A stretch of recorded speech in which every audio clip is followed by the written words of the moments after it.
Hello everyone, welcome to Lakshmi Tutorials. Dear friends, ಹಿಂದಿನ ತರಗತಿಯಲ್ಲಿ ನಾವು ಸಿಟೆಟ್ ಸೈನ್ಸ್ ಕ್ವೆಶ್ಚನ್ ಪೇಪರನ್ನು ಡಿಸ್ಕಷನ್ ಮಾಡ್ತಾ ಇದ್ವಿ. ಅದರ ಭಾಗವಾಗಿ ನಾವು 9th ಜಾನ್ವರಿಯಲ್ಲಿ ಆದಂತಹ 9th ಜಾನ್ವರಿ 2023 ಆದಂತಹ ಸೈನ್ಸ್ ಪೇಪರ್ 2ನ ಫಸ್ಟ್ 6 ಕ್ವೆಶನ್ಸನ್ನು ಡಿಸ್ಕಷನ್ ಮಾಡಿದ್ವಿ. ಈಗ 7th ಕ್ವೆಶನಿಂದ ಕಂಟಿನ್ಯೂ ಮಾಡೋಣ. Okay, next question, which of the following statement is not correct? ಇಲ್ಲಿ 4 ಸ್ಟೇಟ್ಮೆಂಟ್ಸ್ ಕೊಟ್ಟಿದ್ದಾರೆ. ಈ 4 ಸ್ಟೇಟ್ಮೆಂಟ್ಸಲ್ಲಿ ನಾಟ್ ಕರೆಕ್ಟ್ ಅಂದರೆ ಫಾಲ್ಸ್ ಸ್ಟೇಟ್ಮೆಂಟ್ ಯಾವುದು ಅನ್ನೋದನ್ನು ಫೈಂಡ್ ಔಟ್ ಮಾಡಬೇಕು. ಫಸ್ಟ್ ಸ್ಟೇಟ್ಮೆಂಟ್ ಏನು ಕೊಟ್ಟಿದ್ದಾರೆ? Metals react with acids to produce metal salt and hydrogen gas. Second statement, generally metals are good conductors of heat and electricity. Third one, metallic oxides are acidic in nature.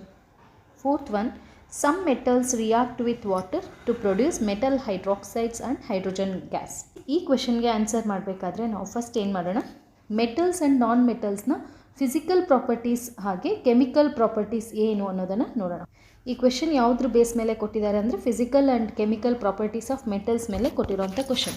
So ಹಾಗಾಗಿ ಮೆಟಲ್ಸ್ನ physical properties ಏನು ಹಾಗೆ chemical properties ಏನು ಅನ್ನೋದನ್ನು discuss ಮಾಡೋಣ. ಮೊದಲಿಗೆ metals and non ಮೆಟಲ್ಸ್ನ physical properties ಏನು ಅಂತ ನೋಡೋಣ. ಮೆಟಲ್ಸನ್ನು ತಗೊಂಡಾಗ metals can be beaten into thin sheets. ಮೆಟಲ್ಸನ್ನ ನಾವು ಥಿನ್ ಶೀಟ್ಸ್ ಆಗಿ ಕನ್ವರ್ಟ್ ಮಾಡ್ಬೋದು. ಆ ಪ್ರಾಪರ್ಟಿ ನಾವೇನಂತ ಕರಿತೀವಿ? ಮಾಲಿಬಿಲಿಟಿ ಅಂತ ಕರಿತೀವಿ. ಅಂದರೆ ಕುಟ್ಯತೆ, ಅಂದರೆ ತೆಳುವಾದ ಶೀಟ್ಗಳಾಗಿ ನಾವು ಅದನ್ನು ಕನ್ವರ್ಟ್ ಮಾಡ್ಬೋದು. ಈ ಪ್ರಾಪರ್ಟಿನ ಮಾಲಿಬಿಲಿಟಿ ಅಥವಾ ಕುಟ್ಯತೆ ಅಂತ ಕರಿತೀವಿ. Example aluminium foil. ಅಲ್ಯೂಮಿನಿಯಂ ಫಾಯಿಲನ್ನು ಎಲ್ಲರೂ ನೋಡೇ ಇರ್ತೀವಲ್ವ, ಫುಡ್ಡನ್ನು ರ್ಯಾಪ್ ಮಾಡೋದಕ್ಕೆ ಯೂಸ್ ಮಾಡ್ತೀವಿ. ಸೊ ಅದು aluminium foil. Next non metals ತಗೊಂಡಾಗ non metals cannot be beaten into thin sheets. ಅಂದರೆ ನಾನ್ ಮೆಟಲ್ಸ್ಗೆ ಮಾಲಿಬಿಲಿಟಿ ಪ್ರಾಪರ್ಟಿ ಇರೋದಿಲ್ಲ. ನಾನ್ ಮೆಟಲ್ಸ್ಗೆ ಎಕ್ಸಾಂಪಲ್ಸ್ ಯಾವ್ದ್ಯಾವುದು ಅಂದರೆ coal, pencil, lead, sulphur, carbon, oxygen, phosphorus ಇವೆಲ್ಲನೂ ಕೂಡ ನಾನ್ ಮೆಟಲ್ಸ್. ನೆಕ್ಸ್ಟ್ ಇನ್ನೊಂದು ಪ್ರಾಪರ್ಟಿ, ಮೆಟಲ್ಸ್ಗೆ ಇನ್ನೊಂದು ಪ್ರಾಪರ್ಟಿ ನೋಡೋದಾದರೆ metals can be drawn into wires. Wires ಆಗಿ ನಾವು ಕನ್ವರ್ಟ್ ಮಾಡ್ಬೋದು. Okay, copper wire, steel wire. So ಆ ಪ್ರಾಪರ್ಟಿ ನಾವೇನಂತ ಕರಿತೀವಿ? ಡಕ್ಟೈಲ್ ಅಂತ ಕರಿತೀವಿ. ಮೆಟಲ್ಸನ್ನು ನಾವು ವಯರಾಗಿ ಕನ್ವರ್ಟ್ ಮಾಡೋವಂಥ ಪ್ರಾಪರ್ಟಿನ ನಾವು ಡಕ್ಟೈಲ್ ಅಂತ ಕರಿತೀವಿ, ಅಂದರೆ ತನ್ಯತೆ. ಹಾಗೆ ನಾನ್ ಮೆಟಲ್ನ ತಗೊಂಡಾಗ non metals cannot be drawn into wires. Ductile property non ಮೆಟಲ್ಸ್ಗೆ ಇರೋದಿಲ್ಲ. ನೆಕ್ಸ್ಟ್ ಇನ್ನೊಂದು ಪ್ರಾಪರ್ಟಿ ಏನು ಅಂತಂದರೆ ಮೆಟಲ್ಸ್ ಪ್ರೊಡ್ಯೂಸ್ ರಿಂಗಿಂಗ್ ಸೌಂಡ್, ಅಂದರೆ ಸೊನರಸ್. ರಿಂಗಿಂಗ್ ಸೌಂಡನ್ನು ಪ್ರೊಡ್ಯೂಸ್ ಮಾಡುತ್ತೆ. ಫಾರ್ ಎಕ್ಸಾಂಪಲ್ ನೀವು ಯಾವುದಾದ್ರೂ ಐರನ್ ಮೆಟೀರಿಯಲನ್ನು ಕೆಳಗೆ ಬಿದ್ದಾಗ ಅದು ಸೌಂಡ್ ಬರುತ್ತೆ ಅಲ್ವಾ? ಸೊ ಈ ಥರ ಮೆಟಲ್ಸನ್ನು, ಯಾವುದೇ ಮೆಟಲನ್ನು ನಾವು ಕೆಳಗೆ ಹಾಕಿದಾಗ ಅದು ಸೌಂಡ್ ಬರುತ್ತೆ. ಸೊ ಆ ಪ್ರಾಪರ್ಟಿ ನಾವೇನಂತ ಕರಿತೀವಿ? ಸೋನರಸ್ ಅಂತ ಕರಿತೀವಿ. ಆದರೆ ನಾನ್ ಮೆಟಲ್ಸು ಹಾಗೆ ಸೌಂಡನ್ನು ಪ್ರೊಡ್ಯೂಸ್ ಮಾಡೋದಿಲ್ಲ. ಹಾಗೆ ಯೂಶ್ವಲಿ ಮೆಟಲ್ಸ್ ಹಾರ್ಡ್ ಸಬ್ಸ್ಟೆನ್ಸ್ ಆಗಿರ್ತವೆ. ಮೆಟಲ್ಸ್ ಹಾರ್ಡ್ ಆಗಿರ್ತವೆ. ಅದರಲ್ಲಿ ಎಕ್ಸೆಪ್ಷನ್ ಯಾವುದು ಅಂತಂದರೆ lithium, sodium, potassium are soft metals. ಎಲ್ಲ ಮೆಟಲ್ಸು ಆಲ್ಮೋಸ್ಟ್ ಹಾರ್ಡ್ ಆಗಿರ್ತವೆ except lithium, sodium, potassium. Lithium, sodium, potassium ಇವು ಎಷ್ಟು ಸಾಫ್ಟ್ ಆಗಿರುತ್ತೆ ಅಂತಂದರೆ ನಾವು ನೈಫಲ್ಲಿ ಅದನ್ನು ಕಟ್ ಮಾಡ್ಬೋದು. ಸೊ ಅಷ್ಟು ಸಾಫ್ಟ್ ಆಗಿರೋಂಥ ಮೆಟಲ್ಸು. ಸಾಫ್ಟ್ ಮೆಟಲ್ಸ್ ಯಾವುದ್ಯಾವುದು ಅಂದರೆ ಲಿಥಿಯಂ, ಸೋಡಿಯಂ, ಪೊಟ್ಯಾಷಿಯಮ್. ಹಾಗೆ ಲಿಕ್ವಿಡ್ ಮೆಟಲ್ ಯಾವುದು ಅಂತಂದರೆ ಮರ್ಕ್ಯುರಿ. ಇನ್ನೆಲ್ಲ ಮೆಟಲ್ಸು ಸಾಲಿಡ್ ಸ್ಟೇಟಲ್ಲಿ ಇರ್ತವೆ ಎಕ್ಸೆಪ್ಟ್ ಮರ್ಕ್ಯುರಿ. ಮರ್ಕ್ಯುರಿ ಅನ್ನೋದು ಲಿಕ್ವಿಡ್ ಸ್ಟೇಟಲ್ಲಿ ಇರೋಂಥ metal. Okay, next non metals ಬಂದಾಗ ನಾನ್ ಮೆಟಲ್ಸ್ ಆಲ್ಮೋಸ್ಟ್ ಎಲ್ಲ ಸಾಫ್ಟ್ ಆಗಿರ್ತವೆ. ಹಾಗೆ ಬ್ರೋಮಿನ್ ಅನ್ನೋದು ಲಿಕ್ವಿಡ್ ನಾನ್ ಮೆಟಲ್. ಇದರಲ್ಲಿ ಕನ್ಫ್ಯೂಷನ್ ಆಗುತ್ತೆ. ಲಿಕ್ವಿಡ್ ಮೆಟಲ್ ಅಂತ ಕ್ವೆಶನ್ ಕೇಳಿದಾಗ ಅದು ಮರ್ಕ್ಯುರಿ. ಮರ್ಕ್ಯುರಿ ಅನ್ನೋದು ಮೆಟಲ್, ಅದು ಲಿಕ್ವಿಡ್ ಫಾರ್ಮಲ್ಲಿ ಇರುತ್ತೆ. ಹಾಗೆ ನಾನ್ ಮೆಟಲ್ ಯಾವುದು? ಲಿಕ್ವಿಡ್ ಫಾರ್ಮಲ್ಲಿರೋ ನಾನ್ ಮೆಟಲ್ ಯಾವುದು ಅಂತಂದರೆ ಬ್ರೋಮಿನ್. ಬ್ರೋಮಿನ್ ಲಿಕ್ವಿಡ್ ಫಾರ್ಮಲ್ಲಿ ಇರುತ್ತೆ. ಮೆಟಲ್ಸ್ ಇನ್ನೊಂದು ಇಂಪಾರ್ಟೆಂಟ್ ಪ್ರಾಪರ್ಟಿ ಯಾವುದು ಅಂತಂದರೆ good conductors of heat and electricity. Metals heat and ಎಲೆಕ್ಟ್ರಿಸಿಟಿನ ಕಂಡಕ್ಟ್ ಮಾಡುತ್ತೆ. ಹಾಗೆ non metals bad conductors of heat and electricity. Next ಇನ್ನೊಂದು ಪ್ರಾಪರ್ಟಿ ಯಾವುದು ಅಂತಂದರೆ ಲಸ್ಟ್ರಸ್. ಲಸ್ಟ್ರಸ್ ಅಂತಂದರೆ ಶೈನಿ ಅಪಿಯರೆನ್ಸ್. ಆಲ್ಮೋಸ್ಟ್ ಎಲ್ಲ ಮೆಟಲ್ಸು ಶೈನಿ ಅಪಿಯರೆನ್ಸ್ ಇರುತ್ತೆ. ಸೊ ಅದನ್ನು ನಾವೇನಂತ ಕರಿತೀವಿ? ಲಸ್ಟ್ರಸ್ ಅಂತ ಕರಿತೀವಿ. ನಾನ್ ಮೆಟಲ್ಸು ಡಲ್ ಅಪಿಯರೆನ್ಸ್ ಇರುತ್ತೆ. ಮೆಟಲ್ಸ್ಗೆ ಇನ್ನೊಂದಷ್ಟು ಎಕ್ಸಾಂಪಲ್ಸ್ ಕೊಡೋದಾದರೆ iron, copper, aluminium, calcium, magnesium ಇವೆಲ್ಲನೂ ಕೂಡ ಮೆಟಲ್ಸ್ಗೆ ಎಕ್ಸಾಂಪಲ್ಸ್. ನಾನ್ ಮೆಟಲ್ಸ್ಗೆ examples sulphur, carbon, oxygen, phosphorus ಇವಿಷ್ಟು ಸಹ ನಾನ್ ಮೆಟಲ್ಸ್ಗೆ ಎಕ್ಸಾಂಪಲ್ಸ್. ಇನ್ನೊಂದಷ್ಟು ಪಾಯಿಂಟ್ಸನ್ನು ನೋಡೋದಾದರೆ ಮೆಟಲ್ನ ಫಿಸಿಕಲ್ ಪ್ರಾಪರ್ಟೀಸ್ ಬೇಸ್ ಮೇಲೆ ಇನ್ನೊಂದಷ್ಟು ಕ್ವಶನ್ಸ್ ಅರೈಸ್ ಆಗುತ್ತೆ ಕಾಂಪಿಟೇಟಿವ್ ಎಕ್ಸಾಮ್ಸ್ಗೆ. ಸೊ ಯಾವುದದು ಅಂತಂದರೆ ಮೋಸ್ಟ್ ಮಾಲಿಬಲ್ ಮೆಟಲ್ ಯಾವುದು ಅಂತಂದರೆ, ಅಂದರೆ ಜಾಸ್ತಿ ನಾವು ಶೀಟ್ಸ್ ಆಗಿ ಕನ್ವರ್ಟ್ ಮಾಡೋಕ್ಕಾಗುವಂಥದ್ದು ಯಾವುದು ಅಂತಂದರೆ ಮಾಲಿಬಿಲಿಟಿ ಪ್ರಾಪರ್ಟಿ ಇರೋದು ಯಾವುದಕ್ಕೆ ಅಂದರೆ ಗೋಲ್ಡ್ ಆ್ಯಂಡ್ ಸಿಲ್ವರ್. ಹಾಗೆ ಮೋಸ್ಟ್ ಡಕ್ಟೈಲ್ ಮೆಟಲ್ ಯಾವುದು ಅಂತಂದರೆ ಅದು ಗೋಲ್ಡ್ ಎಷ್ಟು ವೈರನ್ನು ನಾವು ರೆಡಿ ಮಾಡ್ಬೋದು ಅಂದರೆ 1 ಗ್ರಾಮ್ ಗೋಲ್ಡಲ್ಲಿ ಸುಮಾರು 2 ಕಿಲೋಮೀಟರಷ್ಟು ವೈರನ್ನು ನಾವು ರೆಡಿ ಮಾಡಬಹುದು. ಸೊ ಅದಕ್ಕೆ ಇದನ್ನು ನಾವೇನಂತ ಕರಿತೀವಿ, ಮೋಸ್ಟ್ ಡಕ್ಟೈಲ್ ಮೆಟಲ್. ಸೊ ಇದ್ರ ಮೇಲೆ ಕ್ವಶನ್ಸ್ ಅರೈಸ್ ಆಗ್ಬೋದು ಕಾಂಪಿಟೇಟಿವ್ ಎಕ್ಸಾಮ್ಸ್ಗೆ. ಹಾಗೆ ಎಲ್ಲ ಮೆಟಲ್ಸ್ಗೂ ಕಂಪೇರ್ ಮಾಡಿದಾಗ ಬೆಸ್ಟ್ ಕಂಡಕ್ಟರ್ಸ್ ಆಫ್ ಹೀಟ್ ಯಾವ ಮೆಟಲ್ಸ್ ಅಂತಂದರೆ ಅದು silver and copper.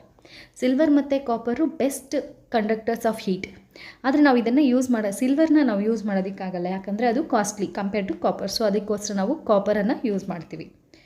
Next poor conductors ಯಾವುದು ಮೆಟಲ್ಸಲ್ಲಿ ಅಂತಂದರೆ lead and mercury are poor conductors of heat and electricity compare to other metals. ಬೇರೆ ಮೆಟಲ್ಸಿಗೆ ಕಂಪೇರ್ ಮಾಡಿದ್ರೆ ಕಡಿಮೆ ಹೀಟನ್ನು ಟ್ರಾನ್ಸ್ಫರ್ ಮಾಡೋವಂಥದ್ದು ಯಾವುದು ಅಂತಂದರೆ lead and mercury. Next all metals are solid except mercury which is liquid.